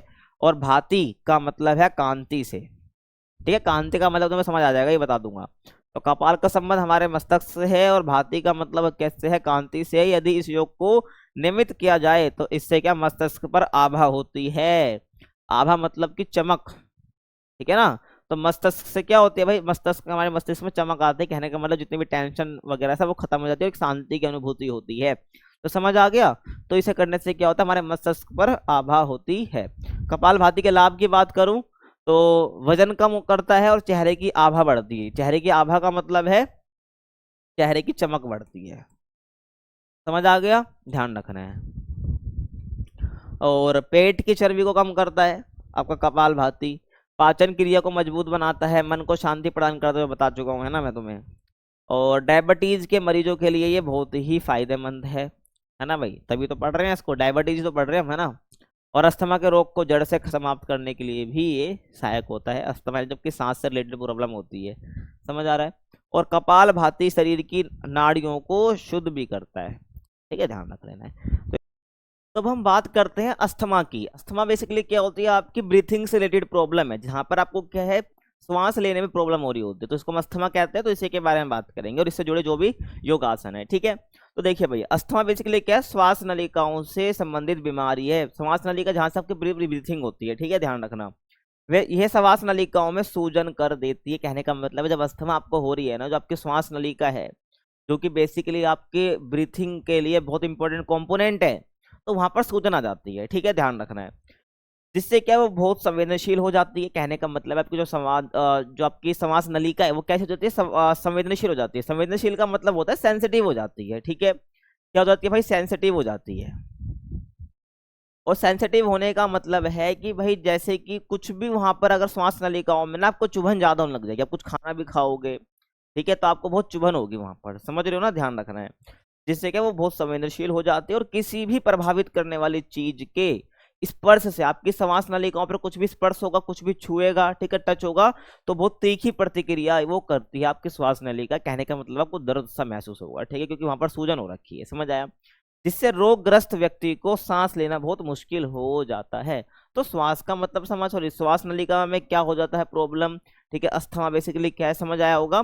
तो पहले आप इस वीडियो को देखिए तो आपको और समझ आ जाएगा, ठीक है। जिसको अस्थमा की प्रॉब्लम होती है, बार बार उसको ऐसे खांसी वगैरह उठ रही होती है, ठीक है, जब उसको ब्रीथ में प्रॉब्लम होती है, समझ आ गया। तो देखिए, समझ आया, आगे देखते हैं।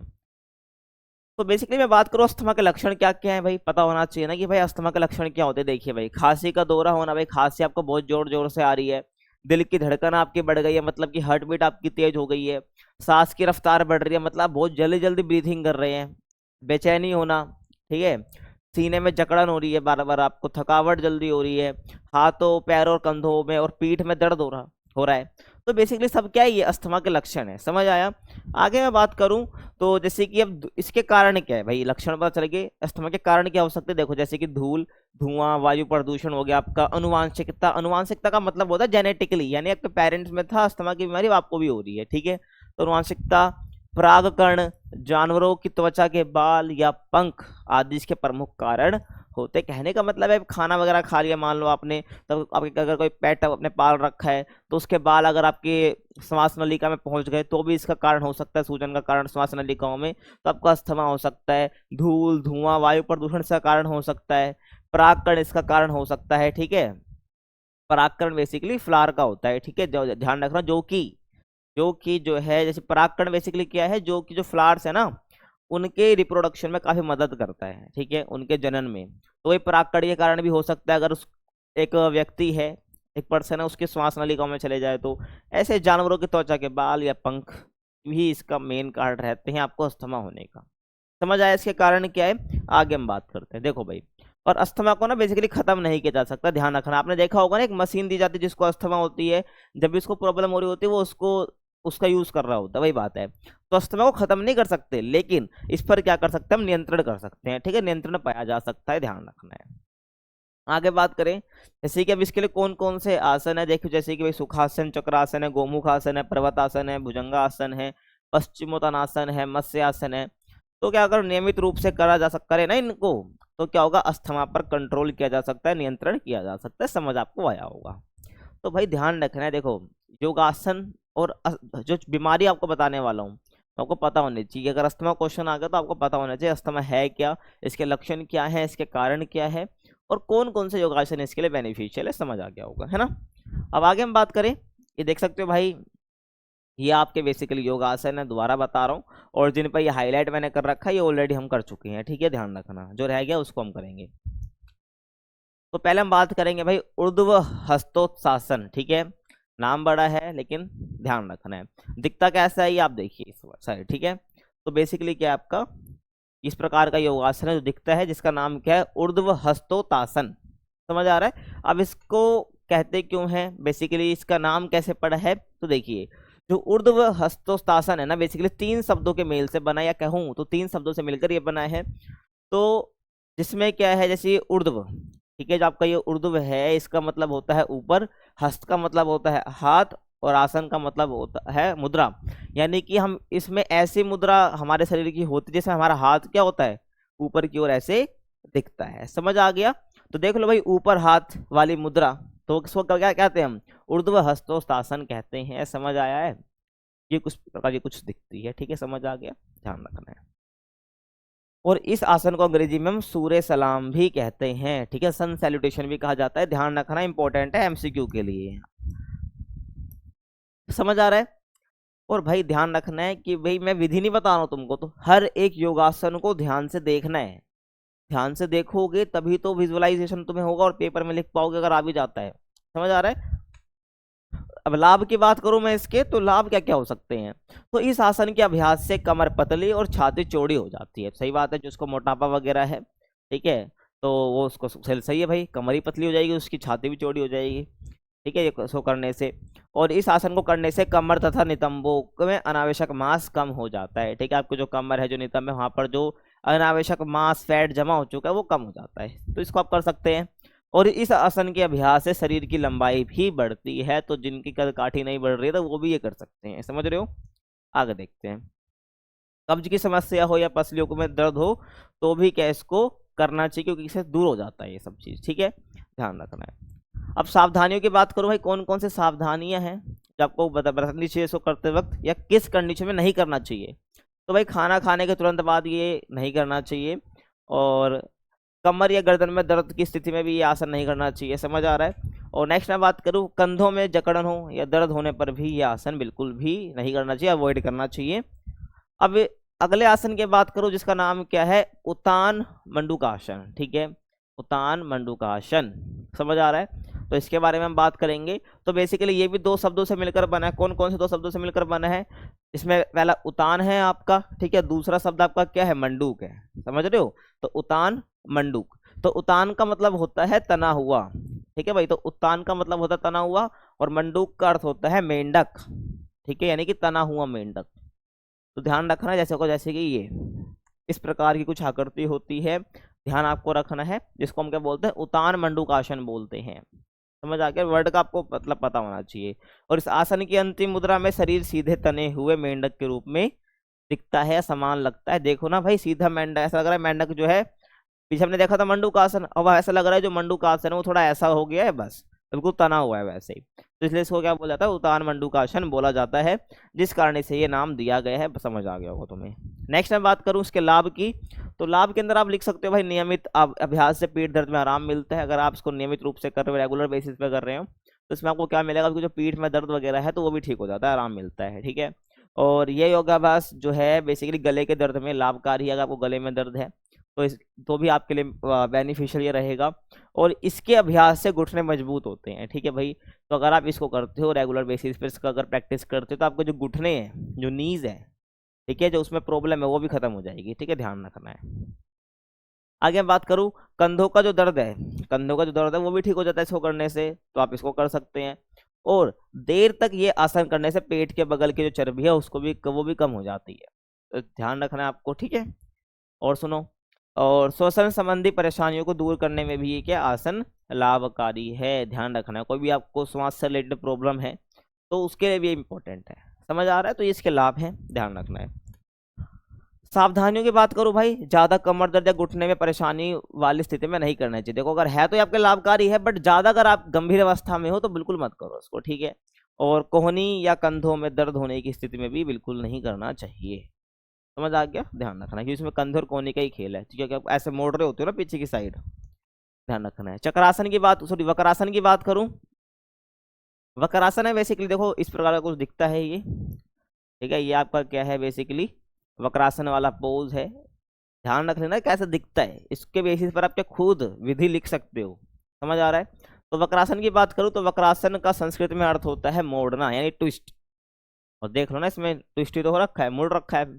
और इस आसन में रीढ़ की हड्डी को मोड़ा जाता है, ठीक है। और इसके जो लाभ मैं बात करूं, बेनिफिट की बात करूं, तो कमर, पीठ, नितंब में देखने को मिलते हैं इसके बेनिफिट, जब इसको हम रेगुलर बेसिस पर करते हैं। तो समझ आ रहा है? और आगे देखिए भाई, अब इसका डिटेल में लाभ की बात करते हैं। इसके एडवांटेज बेसिकली क्या है, तो ये आसन बेसिकली डायबिटीज को रोकने में मदद करता है, सहायक है, कारगर है, वजन नियंत्रित करने में भी इंपॉर्टेंट है ये, ठीक है। हमारा जो वेट है वो नियंत्रित रहता है। और आगे मैं बात करूं, पाचन क्रिया सुधारता है, ठीक है। हमारा जो डाइजेस्टिव सिस्टम है, ठीक है, वो भी अच्छा होता है इसको करने से। नेक्स्ट मैं बात करूं गर्दन दर्द और कमर दर्द में भी ये बिल्कुल भी नहीं, मतलब कि इसमें बेनिफिशियल है, और ज़्यादा आपको है तो नहीं करना चाहिए, समझ रहे हो ना। बाकी गर्दन दर्द है, कमर दर्द है, उसके लिए भी बेनिफिशियल रहता है।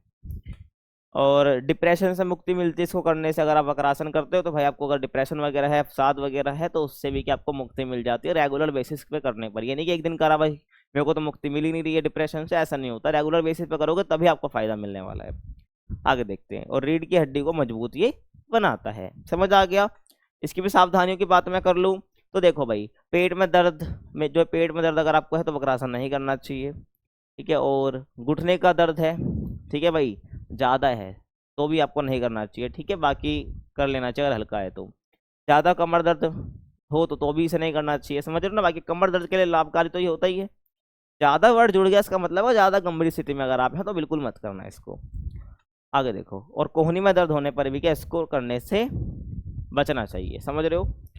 और भाई गर्दन दर्द होने पर भी क्या इसको करने से बचना चाहिए, समझ आ गया। तो ये आपको ध्यान रखना है। अब अगला है अपना अनुलोम विलोम। क्या है अनुलोम विलोम, अपने करा भी होगा बचपन में, ठीक है भाई, ये आप भी करते होगे। तो अनुलोम विलोम के बारे में हम बात करें तो देखिए भाई, तो अनुलोम विलोम बेसिकली क्या है ना, नासिका के द्वारा किया जाने वाला एक आसन है। सीधी सी बात है भाई, नाक के द्वारा ही करेंगे, नोज के द्वारा ही करते हैं ये। और ये आसन अत्यंत गुणकारी व्यायाम है, मतलब इसके काफ़ी ज़्यादा क्या होते हैं, इसके भाई फायदे होते हैं, ध्यान रखना है। और बेसिकली प्राचीन समय में ऋषि मुनि अनुलोम विलोम प्राणायाम अभ्यास के द्वारा अपनी बेसिकली क्या है कुंडलिनी शक्तियां जागृत करते थे। कहने का मतलब है उनके अंदरूनी शक्तियां है ना बेसिकली, उसको वो जागृत किया करते थे इस अनुलोम विलोम के द्वारा, समझ आ गया। और अनुलोम विलोम बेसिकली प्राणायाम के निरंतर अभ्यास से ध्यान करने की शक्ति का अद्भुत विकास होता है। कहने का मतलब ये है, अगर आप अनुलोम विलोम करते हैं तो आपकी जो कंसंट्रेशन पावर है, जब एकाग्रता है, ठीक है, उसमें वृद्धि होती है, समझ रहे हो ना।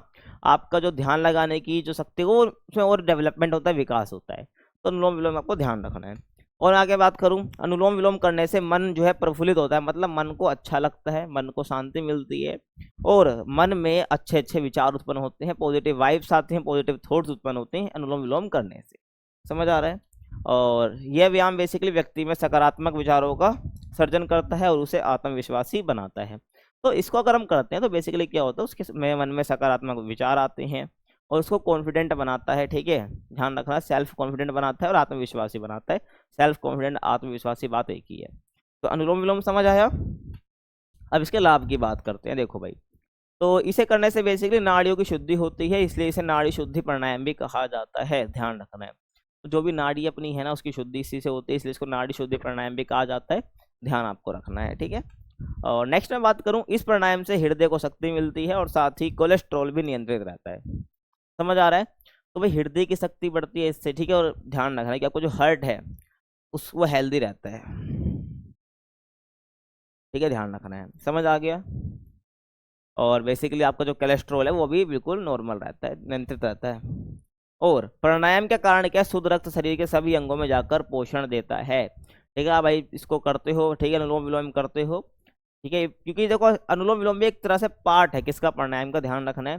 प्राणायाम आपने 11th में पढ़ा है, ठीक है, आप श्वास पर नियंत्रण करना, उसी को हम प्राणायाम कहते हैं। तो प्राणायाम के कारण ही बेसिकली क्या है कि जो शुद्ध रक्त है वो शरीर के सभी अंगों में जाकर पोषण देता है। आपको भैया तो पता ही होगा, आप जो खाना खाते हैं ना भाई, वो आपकी पूरी बॉडी में जा कैसे रहा है, वो ब्लड के थ्रू ही जा रहा है, समझ आ गया। तो अगर आप प्राणायाम कर रहे हैं तो बेसिकली क्या होता है, जो आपका प्योर ब्लड है वो क्या सभी अंगों में जाकर पोषण देता है, न्यूट्रिशन पहुंचाता है अलग अलग बॉडी पार्ट्स में, आपके समझ आ रहा है। नेक्स्ट मैं बात करूं, वात हो गया, पित्त हो गया, कफ, अगर आपको मेरा खांसी वगैरह भी है, ठीक है, गठिया है, गठिया आपका टॉपिक भी है, ठीक है, आगे हम डिस्कस कर रहे होंगे, जोड़ों का दर्द, सूजन आदि में राहत मिलती है, समझ आ गया। आगे हम बात करते हैं। और इसके नियमित अभ्यास से बेसिकली क्या होता है, जो नेत्र ज्योति है वो बढ़ती है, मतलब कि जो देखने की शक्ति है आपकी, नेत्र ज्योति है वो बढ़ती है, समझ रहे हो। तो उसको करने के बहुत फायदे हैं, ध्यान रखना है। और अनिद्रा में लाभदायक है, मतलब को नींद की प्रॉब्लम है, अनिद्रा है, तो भी आपके लिए बेनिफिशियल है। और तनाव को घटाकर शांति और सकारात्मक सोच को बढ़ाता है। कहने का मतलब भाई तनाव को घटाएगा आपका और सकारात्मक सोच आपकी विकसित करता है अनुलोम विलोम। समझ आ रहा है? और आगे देखिए भाई, माइग्रेशन हो गया, ठीक है, सॉरी माइग्रेशन ही, माइग्रेन, माइग्रेशन मतलब प्रवास होता है। माइग्रेन, हाई और लो ब्लड प्रेशर आपको है, और भाई गुस्सा आता है आपको, ठीक है, तनाव आपको है, और आपकी जो याद करने की क्षमता है, कम स्मरण शक्ति जिसे हम कहते हैं, वो भी है। तो उसके लिए भी आपको बेनिफिशियल ये रहेगा, ध्यान रखना है। अब सावधानियों की बात कर ले भाई, कब आपको नहीं करना चाहिए या करते वक्त कौन सी सावधानी बरतनी है। तो सांस लेने और छोड़ने की प्रक्रिया में आवाज नहीं होना चाहिए। आप जो सांस ले रहे हैं, छोड़ रहे, क्योंकि अनुलोम विलोम में यही होता है, ऐसे करना होता है, ठीक है, ध्यान रखना है। तो सांस ले रहे हो या छोड़ रहे हो तो उसमें आवाज नहीं होनी चाहिए, ठीक है। और कमजोरी और अनीमिया पीड़ित व्यक्ति में ये आसन करते वक्त, ठीक है, विफलता हो सकती है, दिक्कत हो सकती है, अतः सावधानी पूर्वक करना है, ठीक है। मतलब कहने का मतलब अगर कमजोरी है, अनीमिया जैसे कोई व्यक्ति, किसी व्यक्ति को है, तो ये आसन करते वक्त उसे दिक्कत आ सकती है, परेशानी आ सकती है, तो वो बेसिकली इसको बहुत सावधानी पूर्वक करना है उसको। समझ आ गया? तो ये आपको। अब हम बात करते हैं उच्च रक्तचाप की, जिसको हम कहते हैं हाई ब्लड प्रेशर, ठीक है। तो आपके मन में सवाल आ रहा होगा भाई, तो भाई ब्लड प्रेशर कितना होना चाहिए, ठीक है। तो अब देखो भाई, आपका जो नॉर्मल ब्लड प्रेशर है वो होना चाहिए कम से कम एक पर्सन का वो 120 से लेकर 80 mmHg, ठीक है, ठीक है। mm का मतलब मिलीमीटर से है और hg का मतलब मरकरी से है, समझ रहे हो। अगर इससे ज्यादा है तो उसको हम बोलेंगे हाई ब्लड प्रेशर, और इससे कम है, देखो 120 से 80 मिलीमीटर मरकरी से ना हल्का सा भी कम रहेगा तो भी इसको नॉर्मल माना जाता है, लेकिन ज्यादा कम हो जाएगा, ठीक है। जैसे कि मान लो भाई 114 तक भी चल जाता है, उससे कम अगर जा रहा है, मान लो 110 चले गया ये वाला, ठीक है, और ये आपका बहुत 65, ठीक है भाई 50-60 तक चले गया, तो ये निम्न रक्तचाप में आ जाएगा, ठीक है। कहने का मतलब जैसे कि आपका 120 से बहुत कम दिखा रहा है, ठीक है। ऐसे देखो दो होते हैं आपका, एक सिस्टोलिक और एक डायस्टोलिक प्रेशर, ठीक है। तो ये वाला सिस्टोलिक को दिखा रहा होता है, दूसरा डायस्टोलिक को दिखा रहा होता है, बस आपको इतना ही ध्यान रखना है। तो बेसिकली अगर भाई से कम आ रहा है ना तो निम्न रक्तचाप हो जाएगा। अगर 120 और 80 मिलीमीटर मरकरी से यानी एचजी से ऊपर जा रहा है तो आपका ब्लड प्रेशर हाई में आएगा, ध्यान रखना है। कहने का मतलब है आपका जब दिल धड़कता है ना तो ब्लड को पंप करता है। अगर इसमें भाई जो सिस्टोलिक प्रेशर है अगर वो भाई आपका सही नहीं चल रहा है, ठीक है, ज़्यादा रक्त को पंप कर रहा है, तो कहीं ना कहीं आपको दिक्कत हो सकती है, ठीक है। इसको हाई ब्लड प्रेशर में इसको हम कन्वर्ट मतलब मानते हैं। समझ आ गया? बाकी मैं आपको बता दी कितना नॉर्मल होता है, एग्जाम में आता है एमसीक्यू में, तो ध्यान रख लेना है, ठीक है भाई। कितना एक सामान्य रक्तचाप होता है और किस में हम रक्तचाप को मेजर करते हैं, तो ध्यान रखना, दोबारा बता रहा हूँ, मिलीमीटर और एचजी में, ठीक है, ध्यान रखना है। समझ आ गया? और ये तो आपने देखा ही है भाई ब्लड प्रेशर कैसे चेक करते हैं, बाकी आप देख लो दोबारा। देखो इस प्रकार से कोई ब्लड प्रेशर चेक करा जाता है, एक पट्टी सी आपके बॉडी पर बांधी जाती है हाथ पर, और उसके बाद ऐसे चेक करा जाता है, ठीक है, ध्यान रखना है। अब हम बात करेंगे भाई से कुछ योगासन की। तो आप देखो भाई ये कुछ योगासन है, ठीक है, जिस पर हाईलाइट है वो हम कर चुके हैं, तो हम इन सब की बात कर रहे होंगे अब, ठीक है। देखो भाई, तो पहले हम बात करते हैं किसकी, पहले हम बात करते हैं किसकी भाई, उत्तान पादासन, ठीक है। तो देखो बेसिकली 3 वर्ड से मिलकर ये बना है। किससे 3 वर्ड से मिलकर बना है? उत्तान, पाद और आसन, ठीक है, ध्यान रखना है। तो इन तीनों का ही मतलब आपको पता होना चाहिए। 3 वर्ड से मिलकर ये बना है, ठीक है, कितने? 3 से, 3 शब्द से मिलकर ये बना है। अब ये 3 कौन कौन से? देखो इसमें उत्तान का मतलब क्या है? ऊपर उठा हुआ, ठीक है, और पाद का मतलब है पाँव, और आसन का मतलब होता है मुद्रा। तो आपको नाम से पता चल रहा है, ऊपर उठा हुआ पाँव, तो इसमें देखो इधर आओ, तो पाँव कैसा है? ऊपर उठा हुआ है, ठीक है। तो कैसी मुद्रा है? पाँव आपके ऊपर उठे हुए हैं, तो इस मुद्रा को हम क्या कहते हैं? उत्तान पदासन कहते हैं। समझ आ रहा है? तो ध्यान आपको रखना है इसके बारे में, ठीक है। और इस आसन में पीठ के बल लेटकर पाँव ऊपर उठाते हैं, इसलिए से ये नाम दिया गया है, जो कि मैंने बता भी दिया है। समझ आ रहा है? नेक्स्ट हम बात करते हैं इसके बेनिफिट्स, इसके लाभ, इसके एडवांटेज आप कह लीजिए। तो देखिए जो उत्तान पदासन है ना, इसको करने से पेट की चर्बी कम होती है और पेट में आराम भी मिलता है, और कहीं ना कहीं आप इसको रक्तचाप के लिए पढ़ रहे तो उसके लिए भी बेनिफिशियल होता है करने से, ठीक है, ध्यान रखना है। और पाचन संबंधी समस्याओं से राहत मिलती है, ठीक है। आपको जो भी डाइजेस्टिव, ठीक है, आपको जो डाइजेशन है उससे रिलेटेड कोई भी प्रॉब्लम है तो आपको उससे लाभ मिलता है, कर लेना चाहिए। और नाभि को संतुलित रखने में भी ये आसन सबसे अधिक लाभदायक है, ठीक है। और इस आसन को करने से या इस आसन के नियमित अभ्यास से जो कब्ज जैसी प्रॉब्लम है वो दूर हो जाती है, और कमर दर्द में भी क्या आपको आराम मिलता है। समझ आ गया होगा, ठीक है।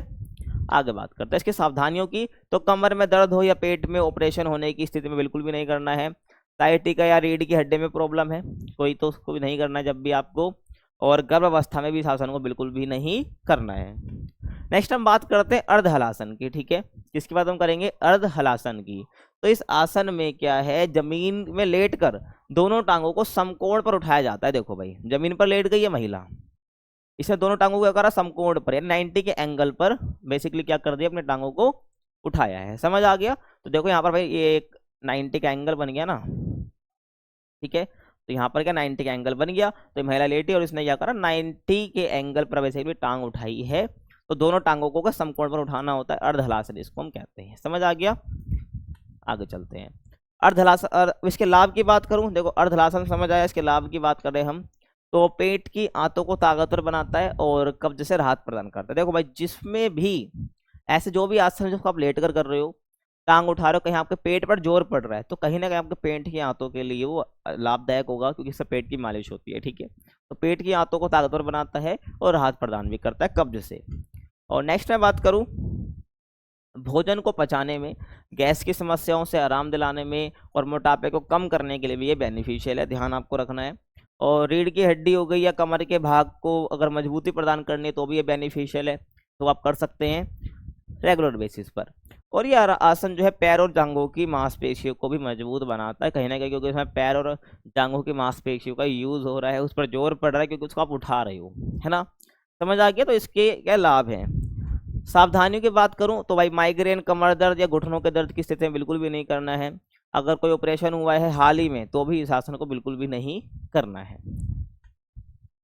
अब बात करेंगे भाई हम किसकी? सरल मत्स्य आसन के, ठीक है। मत्स्य मतलब तो मछली होता है, ठीक है, ध्यान रखना है। तो देखो भाई, तो इस आसन में बेसिकली क्या होता है, जमीन में लेटकर दोनों टांगों को सीधा जमीन में चिपका कर रखा जाता है।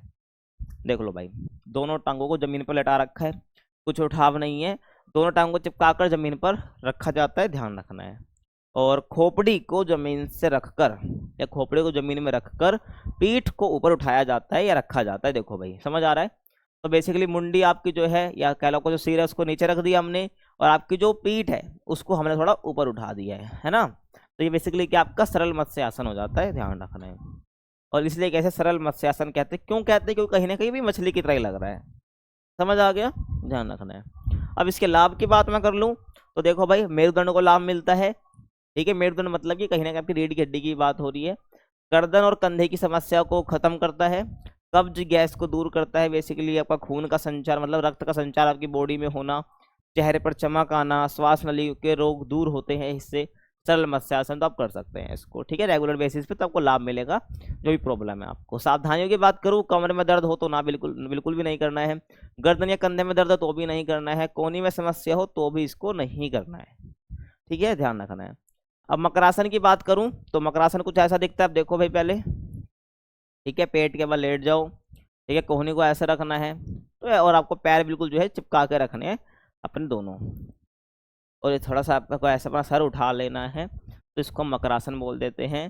तो संस्कृत में मकर का मतलब क्या होता है भाई? मगरमच्छ होता है। तो देख लो भाई, थोड़ा मगरमच्छ जैसे तो लग रहा है ये आसन, है ना, तो मगरमच्छ, इसलिए इसको मकरासन बोला जाता है, क्योंकि संस्कृत में मकर का मतलब मगरमच्छ होता है ना। और इस आसन में शरीर मगरमच्छ के समान दिखता है, इसलिए इसे मकरासन कहा जाता है। और इंग्लिश में इसे क्रोकोडाइल पोज भी कहा जाता है, तो आपको पता होना चाहिए। लाभ की बात कर लूँ तो ये रीढ़ की हड्डी को लाभ देता है, ठीक है, क्योंकि भाई देखो कहीं ना कहीं हम सर उठा रहे हैं, देखो पीछे यहाँ पर सर उठाया जा रहा है, ठीक है, तो आपकी जो रीढ़ की हड्डी यहाँ पर कहीं ना कहीं खिंचाव उत्पन्न होगा, तो इसलिए आपको रीढ़ की हड्डी में बेनिफिट देखने को मिलेगा ही मिलेगा। और कमर दर्द या स्लिप डिस्क की समस्या है तो भी आपके लिए बेनिफिशियल है ये। और आगे देखो भाई, ये अवसाद और थकावट को दूर करने में भी बहुत मददगार है, लाभ देता है। और ये आसन जो है फेफड़े की क्षमता बढ़ाने में, अस्थमा को नियंत्रित करने में भी लाभकारी ये है, ठीक है भाई। आपकी फेफड़े की क्षमता, ये लंग्स की अगर जो कैपेसिटी है, जो कैपेबिलिटी है, उसको बढ़ाने में भी काफ़ी मदद करता है। और अस्थमा पीछे पड़ा हमने भी, ठीक है, तो अस्थमा की प्रॉब्लम को भी कंट्रोल करने के लिए बहुत अच्छा आसन ये माना जाता है, ठीक है। आगे चलें, ये पाचन तंत्र को ठीक करता है, आपको जो डाइजेस्टिव सिस्टम है उसको इम्प्रूव करता है। और ये उच्च रक्तचाप जिसके लिए हम पढ़ रहे हैं उसके लिए भी लाभप्रद है, यानी बेनिफिशियल है। और ये आसन शरीर में रक्त संचार को भी ठीक करता है। समझ आ गया? मतलब क्या, रक्त संचार मान लो आपका बिगड़ गया है, जब का ब्लड सर्कुलेशन होता है बॉडी के अंदर, मान लो वो बिगड़ गया है, तो उसके लिए भी जो आसन है ये काफ़ी ठीक है, उसको भी रक्त संचार जो आपका बॉडी में हो रहा है, सर्कुलेशन जो हो रहा है उसको ठीक करता है। आगे मैं बात करूं सावधानियों की, तो अधिक कमर दर्द होने पर इस आसन को बिल्कुल भी नहीं करना है, हार्निया की बीमारी में भी इसको नहीं करना है, ठीक है, ध्यान रखना है।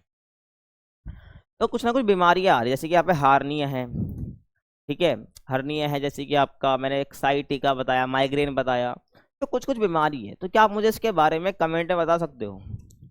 कमेंट में बताना है, ठीक है, इसके बारे में। जो सीरियस होगा बेसिकली वही कमेंट करेगा, ठीक है, ध्यान रखना है, क्योंकि चैप्टर काफ़ी बड़ा है तो हम डिटेल में ही पढ़ रहे हैं इसको, तो ध्यान रखना है।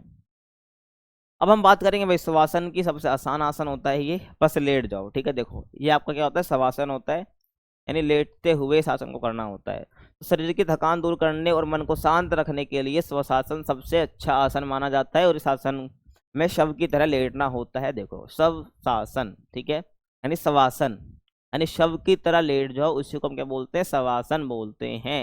यानी शव की तरह आसन, शव की तरह मुद्रा, ठीक है ना, आसन का मतलब मुद्रा ही तो होता है, शव की तरह मुद्रा, बस ये आपका शवासन हो जाता है, बहुत आसान है। और इसके लाभ की बात करूँ तो मानसिक और शारीरिक तनाव बिल्कुल दूर हो जाता है। सही बात है ना भाई, ऐसा कोई भी लेटेगा तो भाई इसके तनाव दूर हो जाएंगे, सीधी सी बात है।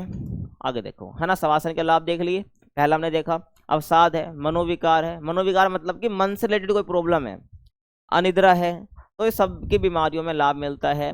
एकाग्र शक्ति बढ़ती है, मतलब ये कंसंट्रेशन पावर बढ़ती है आपकी, आपकी याददाश्त बढ़ती है, सुधरती है, इंप्रूव होती है, आत्मविश्वास बढ़ता है, और मस्तिष्क की कार्यक्षमता भी बेटर होती है किससे, शवासन करने से। समझ आ रहा है? आगे चलते हैं। सावधानियों की बात करूं तो हर कोई बेसिकली शवासन कर सकता है, शवासन करने से कोई भी हानि नहीं होती है।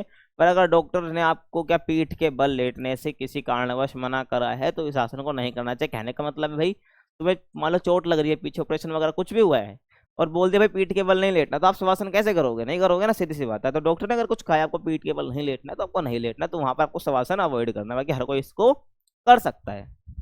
आगे बात करें हम नाड़ी शोधि प्राणायाम की, तो बेसिकली इसके अंदर हम पढ़ते हैं नाड़ी शोधि प्राणायाम में अनुविलोम पढ़ते हैं, ठीक है, अनुलोम विलोम, समझ आ गया। और इसके बाद आपका आता है शीतली प्राणायाम। देखो अनुलोम विलोम के बारे में पढ़ चुके हैं ना, तो उसके बाद हम करेंगे शीतली प्राणायाम, जो कि किसका है, आपका नाड़ी शोधि प्राणायाम में ही आता है। तो शीतली प्राणायाम की बात करो, शीतली का मतलब होता है शीतल, और शीतल का मतलब होता है ठंडा, ठीक है, कोल्ड। और इसका अर्थ होता है भाई शांत, और विरक और भावहीन भी होता है। देखो भाई शीतल का मतलब बेसिकली ठंड तो होता ही है, बाकी जो शीतली है तो बाकी इस शीतल का मतलब होता है आपका शांत, विरक्त और भावहीन, ठीक है, यानी कि इमोशनलेस। समझ आ गया? तो ध्यान रखना है। और ये प्राणायाम जो है पूरे शरीर को शीतल करता है, यानी कि ठंडा कर देता है। समझ आ गया? आगे हम बात करें, और शीतकारिणी प्राणायाम की तरह ही क्या ये प्राणायाम भी विशेष तौर पर शरीर का ताप कम करने के लिए बनाया गया है। समझ आ रहा है? तो ये आपको ध्यान रखना है शीतली प्राणायाम में। और इस प्राणायाम का अभ्यास बेसिकली गर्मी में ज़्यादा से ज़्यादा करना चाहिए, क्योंकि तो गर्मी में क्या होता है ना, आपका टेम्परेचर बहुत बढ़ जाता है बॉडी का, तो ऐसे में ये आसन बहुत ज़रूरी हो जाता है, ठीक है। क्योंकि इस आसन को करने से क्या होता है, आपको जो पूरा शरीर है वो शीतल महसूस करता है, ठंडा महसूस करता है। तो शीतली प्राणायाम बहुत इंपॉर्टेंट है समर टाइम पे, समझ रहे हो। और सर्दी के मौसम में नहीं के बराबर इसको करना चाहिए, सीधी सी बात है, क्योंकि इससे क्या आपका जो शरीर है वो और ज़्यादा ठंडा हो जाएगा। तो शीतली प्राणायाम समझ आया? ध्यान रखना है। कुछ इस प्रकार का आपका शीतली प्राणायाम होता है, ठीक है भाई, आप देख लो, समझ आ रहा है। अब शीतली प्राणायाम के लाभ देखो भाई, तो ये प्राणायाम बेसिकली तनाव और अवसाद को कम करता है। जितनी भी टेंशन आपको है, अवसाद है, टेंशन, तनाव जो भी है, तो उसके लिए अपने मन से रिलेटेड जो भी प्रॉब्लम है आपको, मस्तिष्क के रिलेटेड, वो सबके लिए जो शीतली प्राणायाम आपके लिए काफ़ी अच्छा है। और ये भूख, प्यास और गुस्से को कम करता है। अगर आप ज़्यादा क्रोधित हो जाते हो, गुस्सा आपको आता है, तो बेसिकली आपको नहीं करना चाहिए, मतलब करना चाहिए, ठीक है ना, ये आपको करना चाहिए, क्योंकि इससे क्या आपको इम्प्रूवमेंट देखने को मिलेगी इसके अंदर, चाहे भूख की बात हो, चाहे प्यास की बात हो, चाहे गुस्से की बात यहाँ पर हो। समझ आ रहा है? और आगे मैं बात करूँ तो ये आसन बेसिकली पित्त दोष, क्या है, पित्त दोष के असंतुलन को भी क्या भाई संतुलित कर देता है, ठीक है, ठीक कर देता है, तो ध्यान रखना है। और ये जो है बेसिकली वासना के मानसिक और भावनात्मक प्रभाव को भी कम करता है, ठीक है, ध्यान रखना है।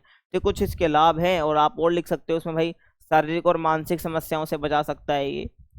और ये प्राणायाम बेसिकली रक्त को शुद्ध करता है, समझ रहे हो, और बहुत सारे लाभ हैं। तो ये 6 लाभ मैंने बताए आपको शीतली प्राणायाम को, आपको ध्यान आपको रखना है। बहुत कॉमन है, जैसे कि आप ये लिख सकते हो, या आप लिख सकते हो, बहुत आसान है ये, ठीक है। पित्त दोष वाला लिख सकते हो, शारीरिक मानसिक वाला लिख सकते हो, रक्त को शुद्ध करता है, ये आप लिख सकते हो, है ना, आसान है बहुत। सावधानियों की बात मैं करूं तो सावधानी में क्या क्या लिख सकते हो। ठंड के मौसम में भाई ये प्राणायाम बिल्कुल नहीं करना चाहिए, मैंने बता दिया पीछे रीजन इसका। और खांसी हो गया या टॉन्सिल से कोई पीड़ित व्यक्ति है तो भी इसको ये नहीं करना चाहिए। आगे मैं बात करूं, कब्ज के पुराने मरीजों को भी ये प्राणायाम बिल्कुल भी नहीं करना चाहिए। कोई मतलब कब्ज की प्रॉब्लम जिसको है तो उसको भी ये नहीं करना चाहिए। आगे मैं बात करूं, और जिनका रक्तचाप कम रहता है तो उन्हें इस प्राणायाम को नहीं करना चाहिए। मतलब अगर 120/80 से कम रहता है, ठीक है, नॉर्मल तो इसी को माना जाता है, सामान्य 120/80, अगर इससे किसी का कम है रक्तचाप तो उसको भी इग्नोर करना चाहिए, ठीक है। सावधानी है, आपको ध्यान रखना है। अब हम बात करेंगे पीठ दर्द और गठिया की, जो कि आपका एक लास्ट डिसीज बचता है ना। तो पीठ दर्द और गठिया, तो गठिया का मतलब तो पता ही होगा आपको। गठिया मतलब होता है भाई जोड़ों में जलन, सूजन जैसी भी कुछ परेशानी होना, तो उसको हम गठिया ही कह देते हैं। तो गठिया के बहुत सारे कारण होते हैं, ठीक है। तो बाकी पीठ दर्द और गठिया के लिए कौन कौन से आसन आपके होते हैं ध्यान रखना है। बाकी ये सब मैं करा चुका हूँ, जो भी हाईलाइट हो रखा है। बचा कौन कौन सा है, ये बच गया, ठीक है, आपका ये बच गया, तो उसी को हम देख रहे होंगे जो आपके रह गए हैं, ठीक है। तो भद्रासन देखो भाई, तो भद्रासन 2 शब्दों से मिलकर बना है, भद्रा और आसन, ठीक है ना। तो भद्रा का मतलब होता है शुभ और आसन का मतलब होता है शुभ, ठीक है। आसन, आसन का मतलब मुद्रा, ठीक है, आसन का मतलब होता है मुद्रा, समझ आ गया। तो इस आसन का अर्थ क्या हो गया, शुभ आसन यानी कि शुभ मुद्रा, ठीक है भाई।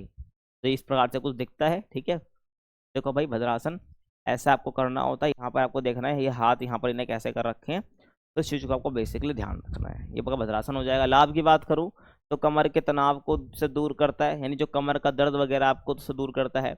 मुद्रा में सुधार करने में मदद करता है। आपको जो स्ट्रक्चर है आपकी बॉडी का, जब का आसन है, मान लो बिगड़ वगैरह गया है, तो ठीक है, जो मैंने आसन से संबंधित विकृति की बात करी है 2nd चैप्टर में, तो कोई भी विकृति है तो उसमें भी सुधार करता है। गठिया से बचाव करता है, घुटने पीठ है टखने में, ठीक है, टेंडन में, या कोई जोड़ों की गतिशीलता में प्रॉब्लम है तो उसमें मदद करता है, ठीक है भाई। देखो टेंडन भी आपका क्या होता है, टेंडन भी आपके जोड़ों को जोड़ने में मदद करता है, बेसिकली लिगामेंट्स को, ठीक है, बेसिकली लिगामेंट्स, ठीक है, ध्यान रखना है, समझ आ गया। और जिन लोगों को भाई व्रजासन और पद्मासन करने में कठिनाई होती है तो वो इस आसन को कर सकते हैं। जिनको व्रजासन हो गया भाई, पद्मासन करने में प्रॉब्लम है तो इसको कर सकते हैं, क्योंकि आसान है, ध्यान रखना है। सावधानियों की बात करूँ तो घुटने और कूल्हे की चोट में बिल्कुल भी इसको नहीं करना है, और रीढ़ की हड्डी की चोट में भी इसको बिल्कुल भी नहीं करना है, समझ आ गया, ध्यान आपको रखना है। और अर्धचक्रासन की बात करूं तो संस्कृत में अर्ध का मतलब होता है आधा और चक्र का मतलब होता है पहिया, तो इसलिए भाई जब हम इसको करते हैं तो अर्धचक्रासन का अर्थ क्या हो गया, आधे पहिए वाला आसन। तो आप इसको देखिए भाई, ये पूरा यहाँ पर मुड़ जाती है तो पूरा पहिया की जैसा लगती है ना, लेकिन ये आधी मुड़ी है ना, तो इसको हम क्या बोलते हैं, अर्धचक्रासन इसको हम बोलते हैं, क्योंकि इसमें ऐसा लगता है कि पहिया थोड़ा आधा ही मुड़ा है, ठीक है। तो आधे पहिए वाला आसन इसको बोला जाता है, समझ आ गया, ध्यान रखना है।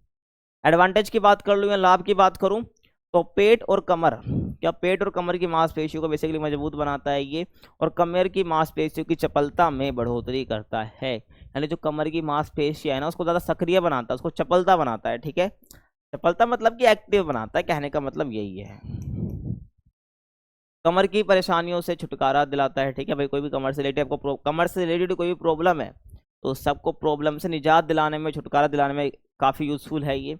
और आगे मैं बात करूँ भाई, कंधे की मांसपेशियों को मजबूत ये बनाता है, और चक्रासन जैसे कठिन आसनों के लिए भी तैयार करता है, ठीक है। बेसिकली भाई देखो अर्ध चक्रासन आपको करना है ना, तो अर्ध चक्रासन अगर आप कर लेंगे तो चक्रासन भी आप धीरे धीरे करने लग जाएंगे, क्योंकि चक्रासन जैसे जो कठिन आसन है, जैसे पूरा मुड़ना होता है, तो वैसे आसनों के लिए बिल्कुल की फाउंडेशन का काम करता है आपका अर्ध चक्रासन, समझ आ रहा है।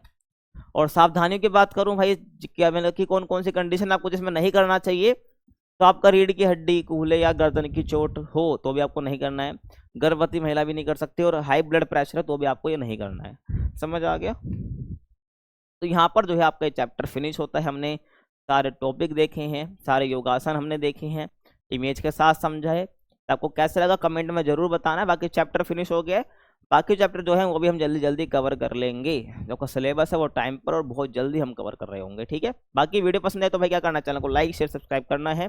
बाकी मिलते हैं आपसे अगले वीडियो में, तब तक के लिए कीप वॉचिंग।